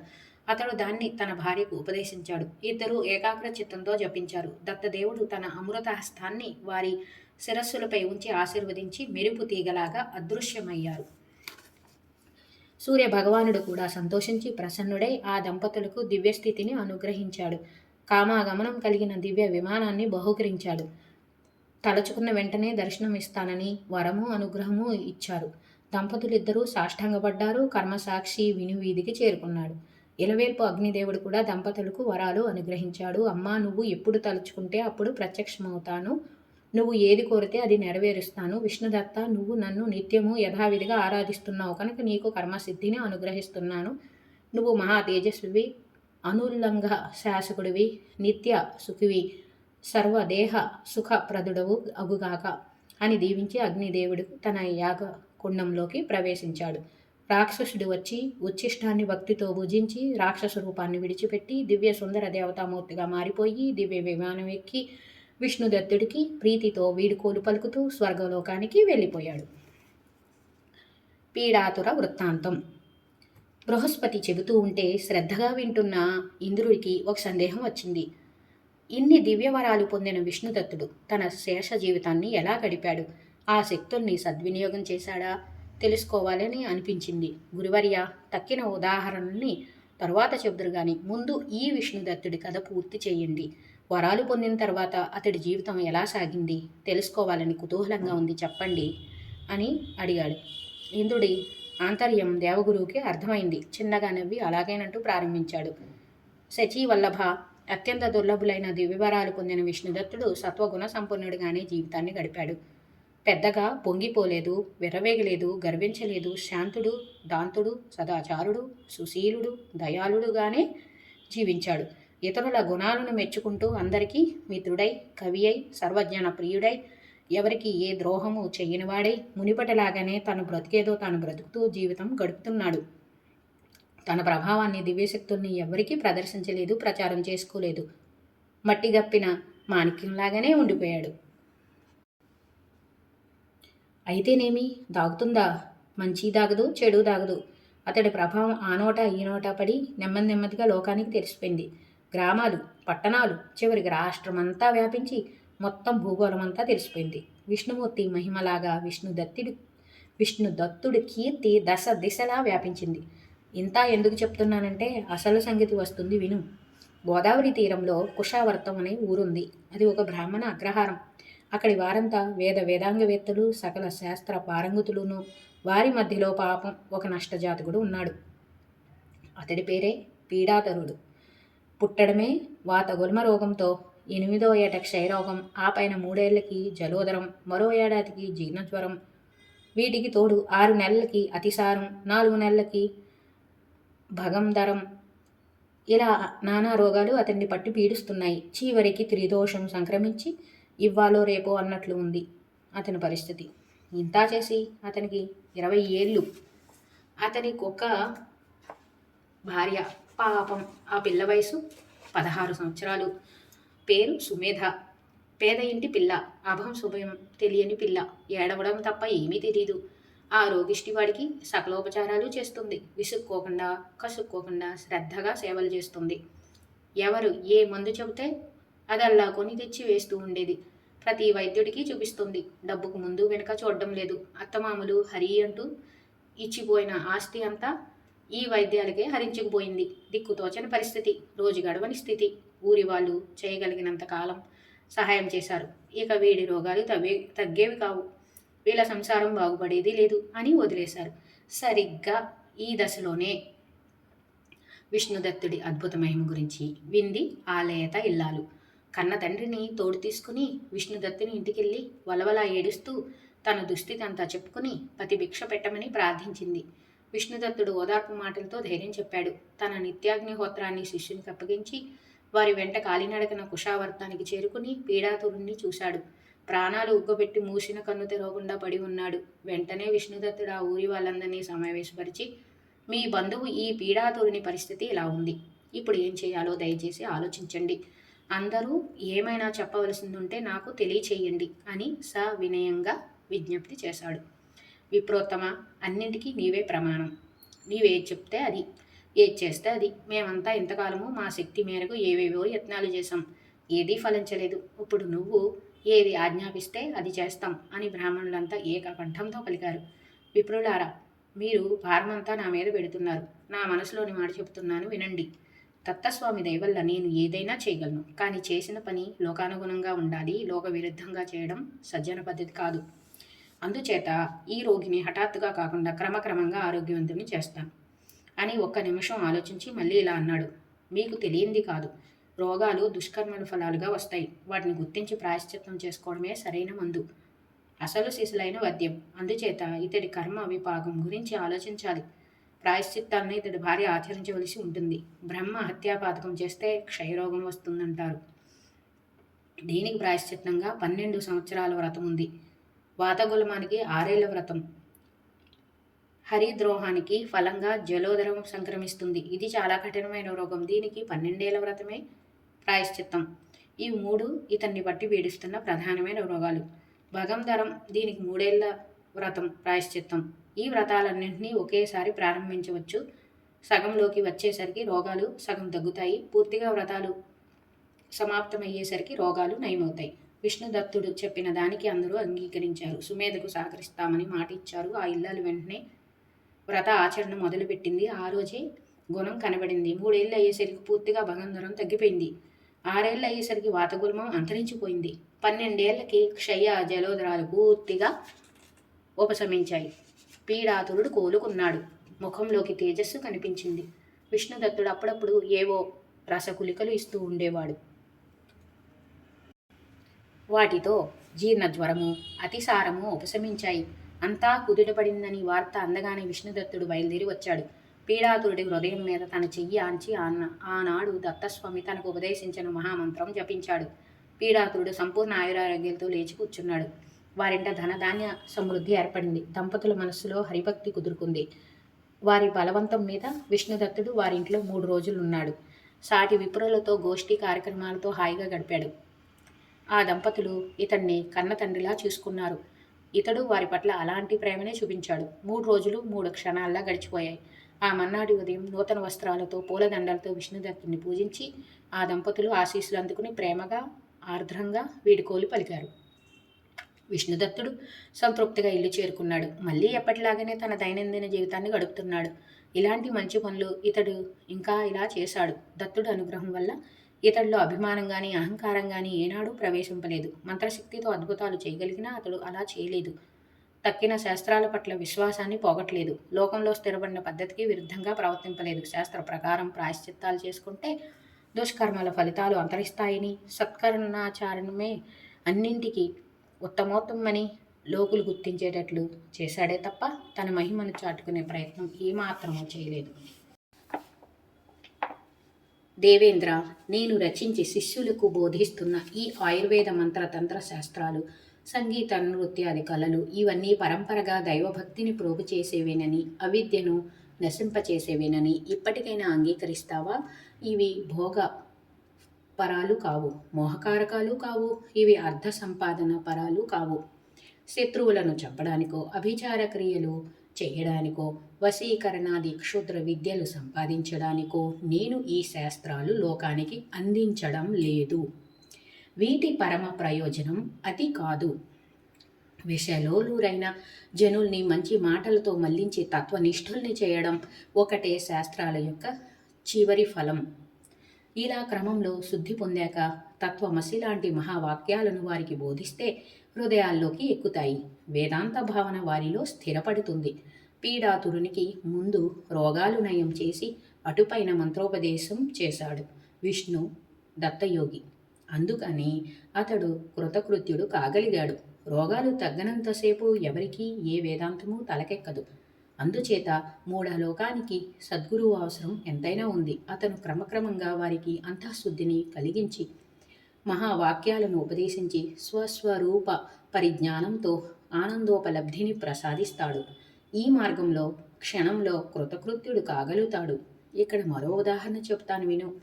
అనగనగా ఒక విప్రకాంత బిడ్డడికి జ్వరం వస్తే గృహవైద్యం చేస్తుంది. కషాయం పాత్రలో పోసి ఇచ్చి తాగమంటుంది, బతిమాలుతుంది, బెదిరిస్తుంది, భయపెడుతుంది. ఆ బిడ్డడు త్రాగడం లేదు. ససేమిరా త్రాగనని అంటున్నాడు. కటికి చేదు కషాయాన్ని ఎలా తాగుతాడు? అది మందు అని తాగితే జ్వరం తగ్గుతుందని వాడికి ఏమీ తెలియదు.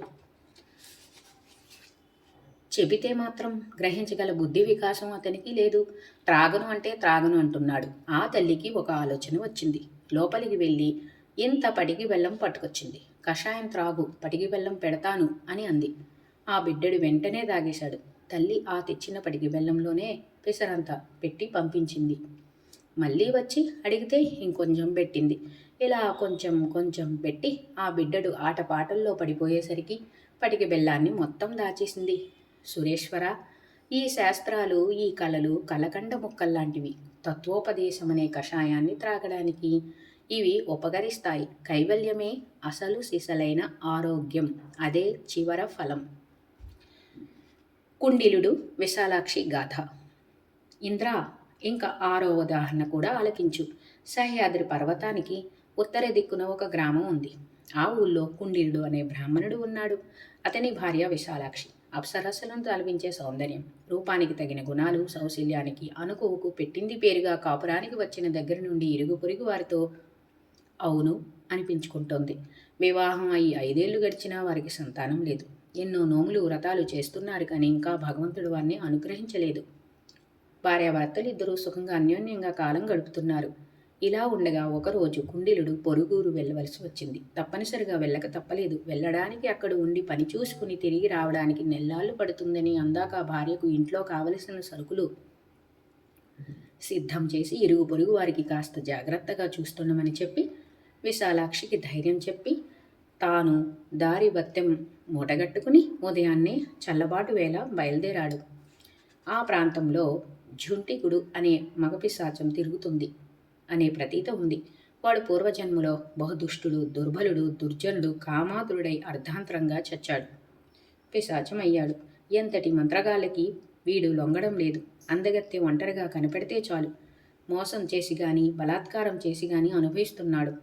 వాడు తనకున్న మాయాశక్తితో ఏ రూపం కావలిస్తే ఆ రూపం ధరిస్తున్నాడు. అందుచేత వీడి చేసే మోసాలు అంతా అయ్యాక గాని బయటపడడం లేదు. ఎందరెందరో గృహిణులు వీడి చేసిన మోసానికి లోపలే కుమిలిపోతున్నారు. కొందరి సంసారాలైతే కూలిపోయాయి కూడా. వీడు చాలా కాలంగా విశాలాక్షి మీద కన్నేసి ఉంచాడు. ఒంటరిగా ఎప్పుడు దొరుకుతుందా అని కాపలా వేసి కూర్చున్నాడు. అవకాశం వచ్చింది. చంకలు కొట్టుకున్నాడు. అచ్చం ముమ్మూర్తల రూపం మార్చుకుని కుండిలుడిలా తయారయ్యి సాయంకాలం అయ్యేసరికి ఇంటికి వెళ్ళి తలుపు తట్టాడు. విశాలాక్షి తలుపు తీసి ఆశ్చర్యపోయింది. కాళ్ళు కడుక్కోవడానికి నీళ్లు అందించి నెలపడుతుంది అన్నారు. ప్రొద్దున్నే కదా వెళ్ళారు, సాయంకాలానికే తిరిగి వచ్చారు, ఇదేమిటి అంది. తాను ఎవరిని కలుసుకోవడానికి బయలుదేరాడో అతడే దారిలో ఎదురయ్యాడని, ఇప్పుడు కాదు నీ పని అవ్వాలంటే 1 నెల తర్వాత రమ్మన్నాడని, అందుచేత అప్పుడు బయలుదేరి వెళతానని, ఇప్పుడు వెనక్కి వచ్చేశానని ఏదో కథ అల్లి చెప్పాడు మాయాకుండిలుడు. పాపం విశాలాక్షి నమ్మేసింది. అదృష్టం బాగుండి ఆయనెవరో దారిలో కలిశారు కనుక సరిపోయింది. లేకపోతే రాను పోను శ్రమ మిగిలేది. పోనీలెండి, మంచి పనే జరిగింది. స్నానానికి లేవండి, 2 మెతుకులు తిని విశ్రాంతి తీసుకుందిరి గాని ప్రొద్దుటి నుండి నడిచి అలసిపోయినట్లున్నారు అంటూ వంటింట్లోకి దారి తీసింది. ఆ రాత్రి మాయాకుండిలుడు విశాలాక్షిని తనివి తీరా అనుభవించాడు. ఆవిడ తట్టుకోలేకపోయింది. వీడి బలం, భోగసామర్థ్యం, అతికామం, ఇంకా వివిధ లక్షణాలు, వికారాలు విశాలాక్షికి అనుమానం కలిగించాయి. తన భర్త కాదు అని మనసుకు తెలుస్తోంది. కానీ రూపం చూస్తే ముమ్మూర్తులు అదే. ఎవరికి చెబితే ఎవరు నమ్ముతారు? తనలో తనే కుమిలిపోతూ ఉంది. వాడు మాత్రం రాత్రనక పగలనక కామంతో విజృంభిస్తున్నాడు. ఏ పని మీద బయటకు కూడా వెళ్ళడం లేదు. విశాలాక్షిని వెళ్ళనివ్వడం లేదు. విశాలాక్షి అన్ని విధాలా నలిగిపోతూ ఉంది. రోజు రోజుకి ఆమె శరీరం కృంగి కృషించిపోతూ ఉంది. నెల అయ్యేసరికి ఎండుకట్టెలా తయారయ్యింది. అదే రోజు సాయంకాలం కుండిలుడు తిరిగి వచ్చాడు. చిక్కిశల్యమై గుమ్మంలో నిలబడ్డ విశాలాక్షిని గుర్తుపట్టలేకపోయాడు. విశాలాక్షి మాత్రం భర్తను గుర్తుపట్టింది. ఆమెకు ఒక్క పట్టున దుఃఖం పొంగుకొచ్చింది. గుమ్మంలోనే కుప్పగూలింది. కుండిలుడు త్వరగా సమీపించాడు. అయ్యో అయ్యో అంటూ ఆవిడ్ని లేపడానికి ప్రయత్నం చేస్తున్నాడు. అతనికి ఏమి చేయాలో పాలుపోవడం లేదు. అర్ఘ్యపాద్యాదులతో ఎదురు వస్తుంది, స్వాగతం పలుకుతుంది అనుకున్న భార్య 1 నెలలో ఇంతగా కృషించి చిక్కిశల్యమై నన్ను చూస్తూనే కుప్పకూలిపోవడం ఏంటి? కాసిన్ని మంచినీళ్లు తెచ్చి చల్లుదాం, తేరుకుంటుంది అని లోపలికి వెళ్ళబోయాడు. ఇంతలో ఇంటిలో నుండి మాయాకుండిలుడు బయటకు వచ్చాడు. నువ్వెవరవంటే నువ్వెవరు? నువ్వు మాయాగాడివి అంటే నువ్వు మాయగాడివి, నువ్వు మోసగాడివి అంటే నువ్వు మోసగాడివి అనుకున్నారు. ఇద్దరు పరస్పరం వాగ్వివాదంతో అరుచుకుంటున్నారు. ఇరుగు పొరుగు జనం పోగయ్యారు. ఎవరు నిజమైన కుండిలుడో గుర్తుపట్టలేకపోయారు. ఇంతలో విశాలాక్షికి స్పృహ వచ్చింది. తల పట్టుకుని కూర్చుని ఏడుస్తుంటే తప్ప తను గుర్తుపట్టలేకపోయింది. ఇద్దరూ ఒకే చోట ఉండేసరికి ఎవరు సత్యకుండిలుడో ఎవరు మాయాకుండిలుడో గుర్తుపట్టలేకపోయింది. తన సోదరులు, తల్లిదండ్రులు, ఇంకా బంధువర్గము అందరినీ చుట్టుపక్కల గ్రామాల నుండి రప్పించింది. అందరూ వచ్చిరి. ఏ ఒక్కరూ ఎవరు సత్యమైన కుండిలుడో పోల్చుకోలేకపోయారు, తేల్చలేకపోయారు. ఇంతలో గుంపు నుండి ఎవరో అన్నారు, ఇలాంటి ధర్మ సంకటాల్లో విష్ణుదత్తుణ్ణి శరణు వేడడమే తక్షణ కర్తవ్యం అని. ఆయన గారైతే క్షణంలో తేలుస్తారు ఈ జటిల సమస్యని అని. అందరూ అవునంటే అవును అనుకున్నారు. సత్యకుండిలుడు, మాయాకుండిలుడు కూడా ఒప్పుకున్నారు. పదండి అంటే పదండి అని అందరూ త్వరగా నడుచుకుంటూ విష్ణుదత్తుడి ఇంటికి చేరుకున్నారు. నమస్కరించారు. సమస్య ఏమిటో ఆయనకు వివరించారు. విశాలాక్షి మాత్రం భోరున విలపిస్తూ విష్ణుదత్తుని పాదాల మీద పడింది. విష్ణుదత్తుడు ఓదార్చి ఆమెకు ధైర్యం చెప్పాడు. ఇద్దరూ కుండీల వైపుకి చూశాడు నిశ్చితంగా. ఎవరు మాయగాడో తెలిసిపోయింది. అయితే దాన్ని జనం నమ్మేటట్లు ఆధారాలతో నిరూపించాలి, నిర్ధారించాలి. మహిమ చూపించి నిరూపిస్తే పిశాచమాయకు దీనికి జనం దృష్టిలో తేడా ఉండదు. కాబట్టి మానుషమైన ఉపాయంతోనే ఈ చిక్కు సమస్యను విడదీయాలి ఆలోచించి ఒక నిశ్చయానికి వచ్చాడు. మిత్రులారా, వీళ్ళిద్దరూ శీలం, రూపం, వయస్సు, స్వరం, వర్ణం, ఆవృత్తి, నామం, గోత్రం, చేష్టలు అన్నింటిలోనూ ఒకటిగా ఉన్నారు. వీళ్ళలో ఎవరు సత్యకుండిలుడో మన ముందు ఉన్న సమస్య. మీరందరూ అంగీకరిస్తే వీళ్ళిద్దరికీ కొన్ని పరీక్షలు పెడతాను. మీరంతా సాక్షులుగా ఉండండి. ఎవరు ఏమిటో ఇప్పుడే తేలుద్దాం అన్నాడు. అందరూ అంగీకరించారు. వెంటనే ఇద్దరి భాగాల మీద గుర్తింపు కొరకు ఒకరి నొసట కా అని, ఇంకొకరి నొసట గా అని ముద్రలు వేయించాడు. ముందుగా కా వ్యక్తిని దగ్గరకు పిలిచి గా వ్యక్తిని దూరంగా పంపి మీ ఇంట్లో ఉన్న వస్త్రాలు, ధనములు, ధాన్యములు, ఆభరణాలు, వస్తువులు, అలాగే విశాలాక్షి ఒంటిపైనున్న పుట్టుమచ్చలు, రోగాలు, రొష్టులు, అలవాట్లు అన్నీ జాబితాలాగా చెప్పమన్నాడు. వాడు చెబుతూ ఉంటే ఒక వ్యక్తి చేత రాయించి సాక్షుల వద్ద భద్రంగా ఉంచాడు. అలాగే గా వ్యక్తిని కూడా పిలిపించి అతడితోనూ అలాగే చెప్పించి జాబితా రాయించి భద్రపరిచాడు. ఆ తర్వాత విశాలాక్షిని పిలిచి ఆమెతోనూ ఇంట్లో ఉన్న సామగ్రి, తన పుట్టుమచ్చలు, మగడి పుట్టుమచ్చలు వగైరా అన్నీ రాయించి సాక్షులకు అందించాడు. 3 జాబితాలను తాను క్షుణ్ణంగా పరిశీలించాడు. ఇక ఒక నిశ్చయానికి వచ్చాడు. కానీ ఏమీ చెప్పలేదు. చిరునవ్వులు చిందిస్తూ ఇద్దరిని ఒకేసారి దగ్గరకు పిలిచి పంచక్రోశ విశాలమైన దివ్యక్షేత్రం ఇది. దీనికి ప్రదక్షిణ చేసి రావాలి. దారిలో ఎన్ని దేవాలయాలు ఉన్నాయో, వాటిలో ఏ దేవతామూర్తులు ఉన్నాయో, ఆయా మూర్తుల లక్షణాలు ఏమిటో చెప్పాలి. ఎవరి ముందు వచ్చి చెబితే వారు గెలిచినట్లు అని ప్రకటించాడు. ఇద్దరూ వెంటనే బయలుదేరారు. గా వ్యక్తి మాత్రం అర్ధగంటలోనే తిరిగి వచ్చి అన్ని వివరాలు గడగడా చెప్పాడు. కా వ్యక్తి మాత్రం ఎప్పుడో మధ్యాహ్నానికి అలసి సొలసి తిరిగి వచ్చాడు. మెల్లగా అన్నీ చెప్పాడు. విష్ణుదత్తుడు ఇద్దరిని సమాన శ్రద్ధతో విన్నాడు. వారు చెప్పింది ఒక వ్యక్తితో అన్నీ రాయించారు. ఇంకొక పరీక్ష పెట్టాడు విష్ణుదత్తుడు. ఈ సహ్యాద్రి పర్వతం మీద ప్రసిద్ధులని సిద్ధయోగులు కొందరు ఉన్నారు. వారిని దర్శించి నమస్కరించి వారి గోత్రనామాలు కనుక్కొని రండి. ముందు వచ్చి చెప్పినవాడు జయించినట్లు అన్నాడు. ఇద్దరు పరుగున బయలుదేరారు. క్షణకాలంలోనే తిరిగి వచ్చాడు గా వ్యక్తి. సిద్ధయోగుల గోత్రనామాలన్నీ వరుసలో ఏకరువు పట్టాడు. అది కూడా జాబితా రాయించి భద్రపరిచాడు. ప్రొద్దుగుంకింది. చీకట్లు కమ్ముకున్నాయి. తొలిజాము గడిచిపోయింది.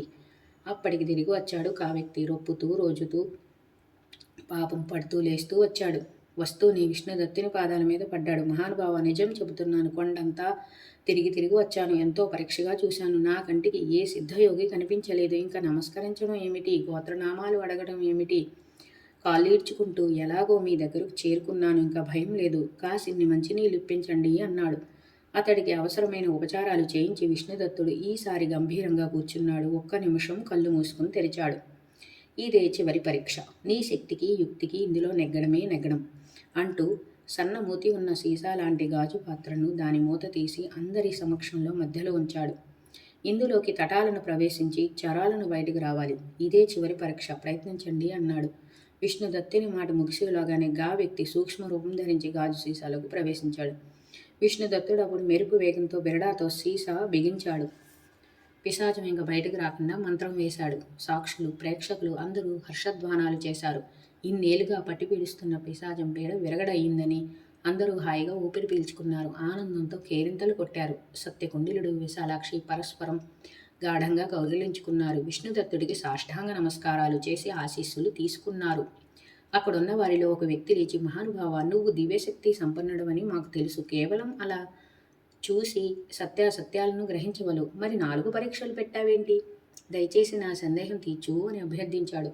అప్పుడు విష్ణుదత్తుడు ఇలా చెప్పాడు. మాన్యులారా, నేను సత్యమైన వ్యక్తిని గుర్తించడం కాదు, మీరు కూడా గుర్తించేటట్లు చేయాలి. విశాలాక్షి గుర్తించాలి, విశ్వసించాలి. ఇవి జరగాలి అంటే పరీక్షలు తప్పదు. అందుకే నేను 3 పరీక్షలు పెట్టాను. ఇంట్లో వస్తువులు చెప్పమంటే యజమానికైనా తడబాటు ఉంటుంది. ఉన్న వాటిలో కొన్నింటిని మరిచిపోవచ్చు, కానీ లేని వాటిని మాత్రం చెప్పలేడు. దొంగ వ్యక్తి అయితే ఊహించి చెప్తాడు కనుక ఉన్నవి లేనివి చెప్తాడు. ఇక ఇల్లాలు చెప్పే జాబితాలో దాన్ని పోలిస్తే అసలు రంగు తెలుస్తుంది. ఈ పరీక్షలో మనం ఖచ్చితమైన నిర్ధారణ చేయకపోయినా యజమాని ఆచూకీ తెలుసుకోవచ్చు. ఇక 2వ పరీక్షలో క్షేత్రాన్ని అర్ధగంటలో అలుపు సొలుపు లేకుండా తిరిగి వచ్చిన వ్యక్తి దేవత అయినా దెయ్యమైనా అవ్వాలి. తప్ప మానవుడు కాడు. కాబట్టి దీంతో దొంగ ఎవరో నిశ్చయమైంది. ఇంకా ఎవరికైనా ఏమైనా సంశయాలు ఉంటే వాటిని తొలగించడానికి మూడో పరీక్ష. ఎందుకంటే ఇది సంసారాలకు సంబంధించిన విషయం కనుక అన్ని విధాలా నిర్ధారించుకున్నాక ఒక నిర్ణయానికి రావాలి. లేకపోతే భార్యాభర్తలను విడదీసిన పాపం, అక్రమ సంబంధాన్ని అంగీకరించిన పాపం చుట్టుకుంటాయి. అందువలన మూడవ పరీక్ష కూడా పెట్టి సంశయం తీర్చుకున్నాం. సిద్ధయోగులు వారంతట వారు అనుగ్రహిస్తే తప్ప ఎవరికీ కనిపించరు. అలాంటిది అందరినీ చూసి వచ్చానని గోత్రనామాలు గబగబా చెప్పినవాడు అలవాటు పడిన అసత్యవాది అన్నమాట. మాయాలు మోసాలు చెయ్యగల ఘటికుడు అన్నమాట. పిశాచం ఎవడో ఇప్పుడు నిశ్చయంగా తెలిసింది కదా. దీన్ని బహిరంగంగా చెప్తే వాడు పారిపోవచ్చు, లేదా తిరగబడవచ్చు, లేదా ఇంకేదైనా చేయవచ్చు. నేనే గెలుస్తున్నాననే భ్రమలో వాడు ఉన్నాడు కనుక అదే ఊపులో వాడిని బంధించాలి. నిజానికి బంధనమే 4వ పరీక్ష. మనం పెట్టినవి 3 పరీక్షలే. ఒక అజ్ఞానానికి కొద్ది కొద్దిగా శాస్త్ర విషయాలు నేర్పుతూ క్రమక్రమంగా అజ్ఞానం తొలగించి వికాసం కలిగించి అవిద్యను సమూలంగా పోగొట్టి వేదాంత విషయాన్ని అతడిలో ప్రకాశింపచేసినట్లుగా మొత్తం ఈ ప్రక్రియ అంతా నడిపించాను. ఇది నీతిజ్ఞులు చెప్పిన మార్గం. దీన్ని అనుసరించి మీ అనుమానాలు తొలగించి తుది నిర్ణయం మీకే తెలిసేటట్లు చేశాను అన్నాడు. అందరూ సంబరపడ్డారు. విష్ణుదత్తుడికి యథోచితంగా నమస్కరించి ధన్యవాదాలు చెప్పి సెలవు తీసుకున్నారు. అమరేంద్ర, విష్ణుదత్తుడు చేసిన మరొక నిర్ణయం చెబుతాను. ఇది 7వ ఉదాహరణ. శ్రద్ధగా ఆలకించు, నీ సందేహాలు పూర్తిగా తొలగిపోతాయి అంటూ బృహస్పతి వారు ఇంకా ఇలా చెప్తున్నారు. ఆత్మజ్ఞానం. ప్రతిష్టానపురంలో ఒక బ్రాహ్మణుడు ఉన్నాడు. అతడు జ్ఞాని, విజ్ఞాన పారంగతుడు. ఆయనకు లేక లేక ఒక మగ బిడ్డ జన్మించాడు. ఆ బిడ్డడు పుట్టినప్పటి నుండి ఏ చైతన్యము లేకుండా ఒక జడ పదార్థంలాగా ఉంటున్నాడు. శారీరక ఎదుగుదల ఉంది కానీ మానసిక చైతన్యం కనిపించడం లేదు. వీధిలోకి రాడు, ఎవరితోనూ కలవడు, ఆటపాటలు లేవు. పెడితే తింటాడు, పెట్టకపోతే పస్తుంటాడు. ఇది తినవచ్చు, ఇది తినకూడదు, ఇంత తినవచ్చు, ఇంత తినకూడదు అనే విచక్షణ జ్ఞానం లేదు. మలమూత్రాలకు తేడా లేదు. నిలబడి ఉంటే నిలబడ్డ చోట, కూర్చుంటే కూర్చున్న చోట, పడుకుంటే పడుకున్న చోటే అన్నీను.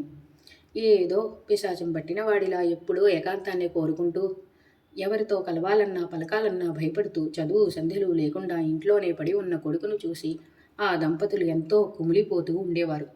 దాన ధర్మాలు, తీర్థయాత్రలు, నోములు, జపాలు, వ్రతాలు, గ్రహశాంతులు అన్నీ అయ్యాయి. అన్ని రకాల వైద్యాలు అయ్యాయి. సొమ్ము కరిగిపోయింది కానీ కుర్రవానిలో మాత్రం మార్పు లేదు. విష్ణుదత్తుడి మహిమ గురించి విని ఆ దంపతులు బిడ్డను తీసుకొచ్చారు. చూపించి పరిస్థితి వివరించారు. మహానుభావ, మాకు ఒక్కగానొక్క కొడుకు, దయచేసి వీణ్ణి మామూలు మనిషిని చెయ్యి అని పాదాల మీద పడి ప్రార్థించారు. విష్ణుదత్తుడు ఆ బిడ్డడి వైపు నిశ్చితంగా చూశాడు. విషయం అర్థమైంది. అతన్ని తన దగ్గర ఉంచుకుని తల్లిదండ్రులను భోజనం చేయమని చెప్పి లోపలికి పంపించాడు.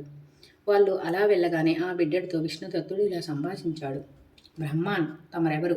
ఎందుకు ఇక్కడికి వచ్చారు? పనేమిటి? ఏం చేస్తున్నారు? హాయిగా మీ ఇంటికి మీరు వెళ్ళండి. సుఖాలు అనుభవించండి.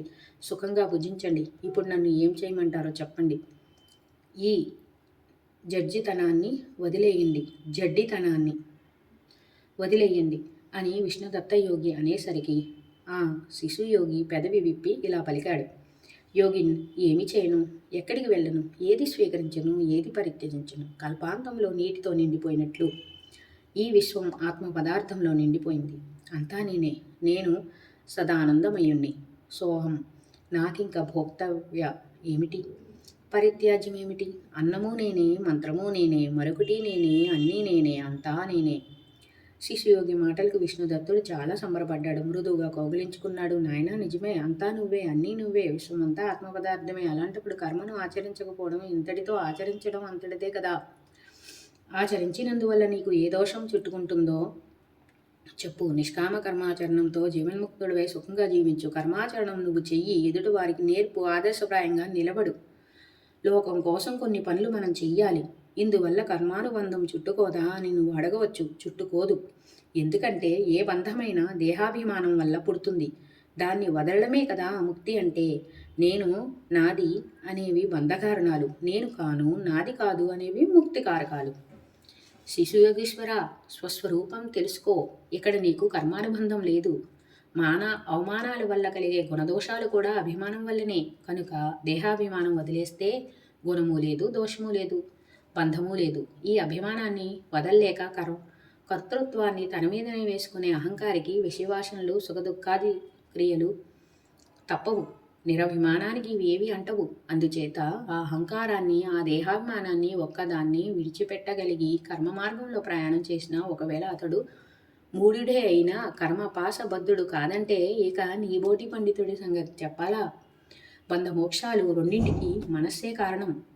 అది విషయాసంగి అయితే బంధహేతువు, అదే నిర్విషయం అయితే ముక్తిహేతువు. పరపురుషుణ్ణి మరిగిన వనిత ఇంటి పనుల్లో తల ఉంచి ఉన్నప్పుడు కూడా అంతరంగంలో అలనాటి సంగమ రసానుభూతిని నెమరవేస్తూ జీవిస్తుందో, అలాగే ధీరుడైన జ్ఞాని బహిర్వ్యవహారాలను నిర్వహిస్తూ కూడా అంతరంగంలో శుద్ధ పరతత్వానుభూతిని పొందుతూ ఉంటాడు. బాలయోగి మోక్షం అనేది ఎక్కడో ఆకాశం మీదనో పాతాళంలోనో భూగోళం మీదనో లేదు, మనలోనే ఉంది.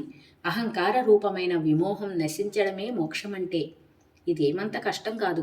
పువ్వులు కోయడం కన్నా, కన్నులు మూసుకోవడం కన్నా అహంకార పరిత్యాగం తేలికైన పని. ఇందులో ఏ కొంచెం కష్టం కూడా లేదు. ఎందుకంటే ఇది మనస్సు పని కనుక. ఈ మనస్సుకు ఉన్న చాంచల్యం అన్నింటికీ మూలం.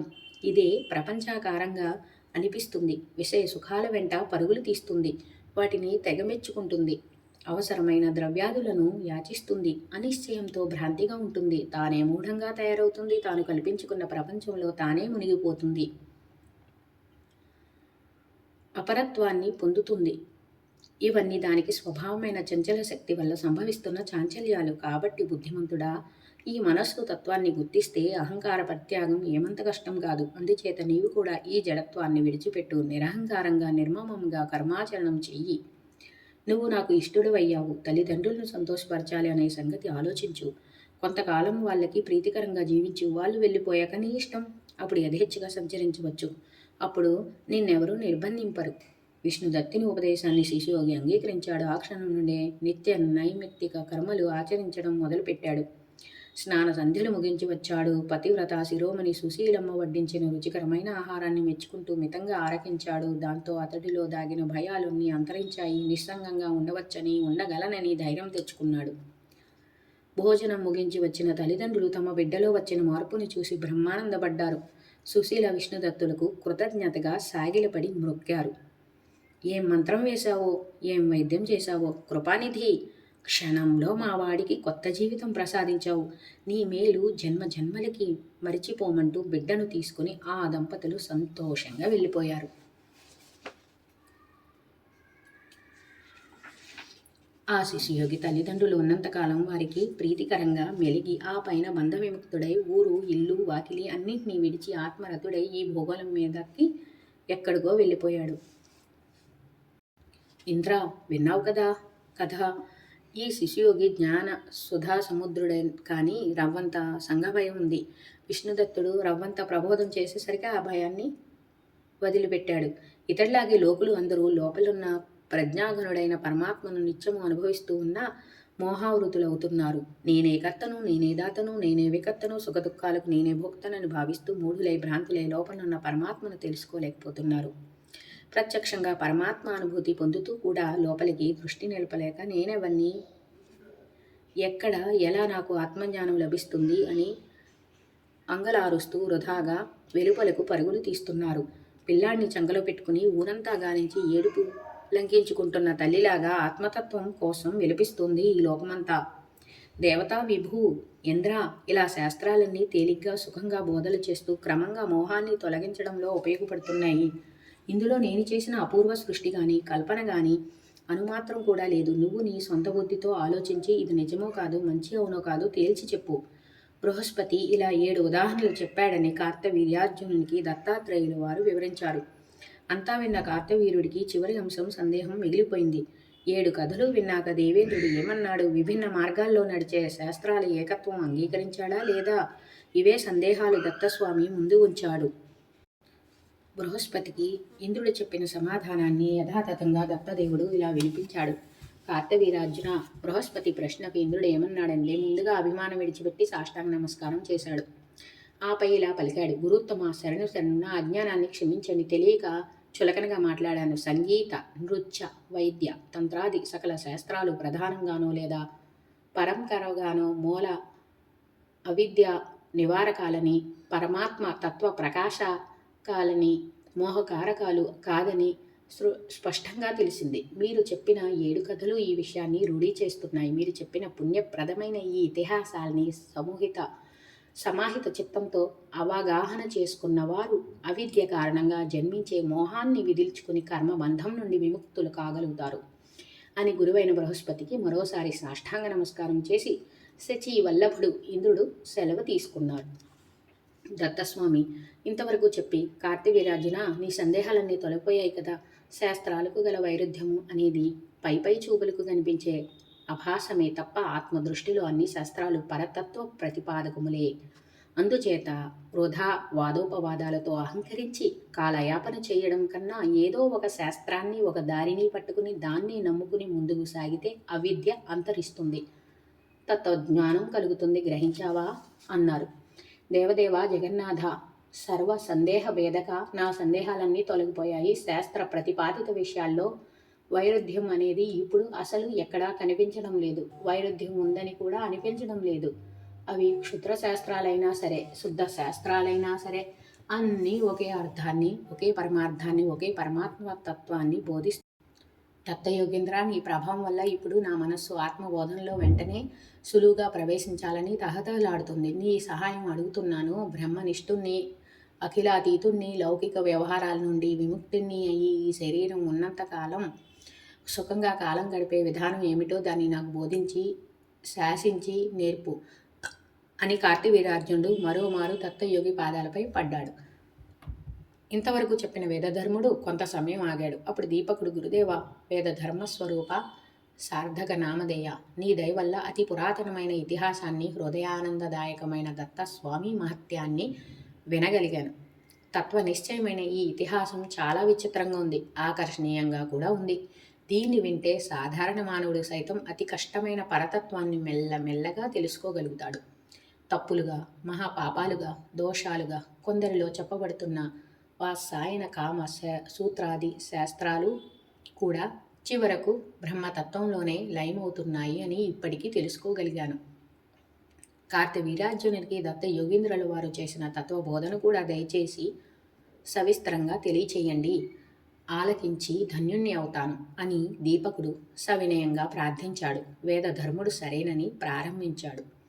దత్తస్వామి కార్తవీర్యార్జునుడికి చేసిన బోధ.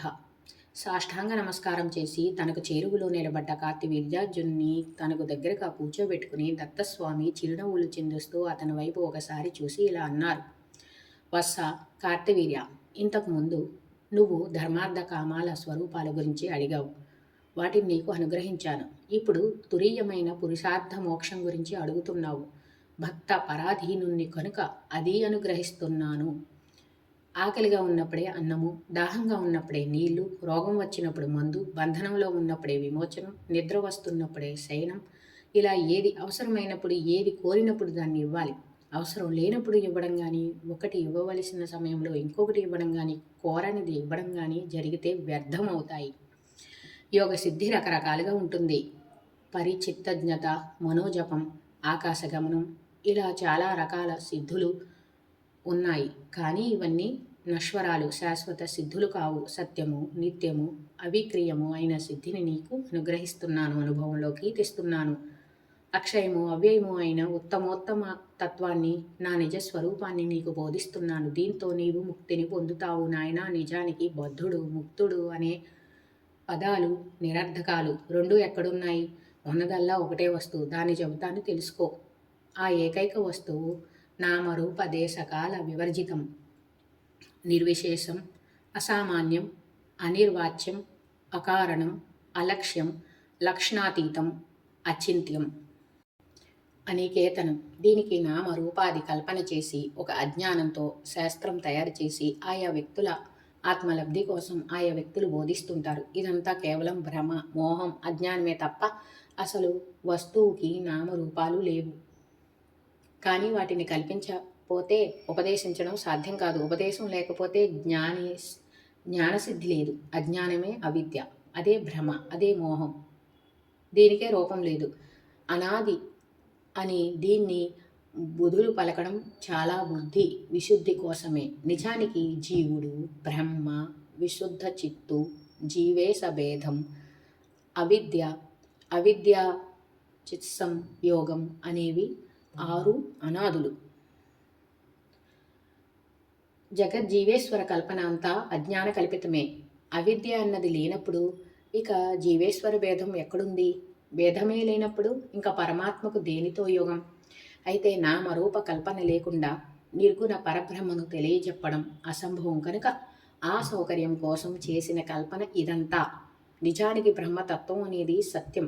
ఈ తత్వానికే ఆత్మేశ్వరుడు, పరమాత్ముడు, వేద్యుడు, విష్ణువు, సదాశివుడు, చతుర్ముఖుడు, శివుడు, అగ్ని, ఇంద్రుడు, పరముడు, స్వరాట్టు, విరాట్టు, అక్షరుడు, ప్రాణము, ఈశానుడు, సవిత విభువు, నారాయణుడు, ఋషికేశుడు, దేవుడు, పశుపతి, మహత్తు, మహాభూతం, మహాధ్యక్షుడు, సోముడు, భగవంతుడు, మనువు, శంభుడు, శర్వుడు, కవి, దక్షుడు, ప్రజాపతి, ప్రభువు, హరి, దాత, విధాత, గురువు, గమ్యుడు, త్రిపాత్తు, యముడు, కాలం, ఆగమకర్త, ఈడ్యుడు, జీవనం, మృత్యువు, ఆమయం, యజ్ఞం, యజ్ఞ, యజస్సు, ధర్మం, నిధానం, బీజం, అవ్యయం, ఇలా ఎన్ని నామరూపాలని చెప్పను. మహామతి ఈ జగత్త్రయంలో కనబడేది, వినబడేది, ఆలోచింపబడేది, జన్మించేది అంతా వస్తు మాత్రమేనని తెలుసుకో.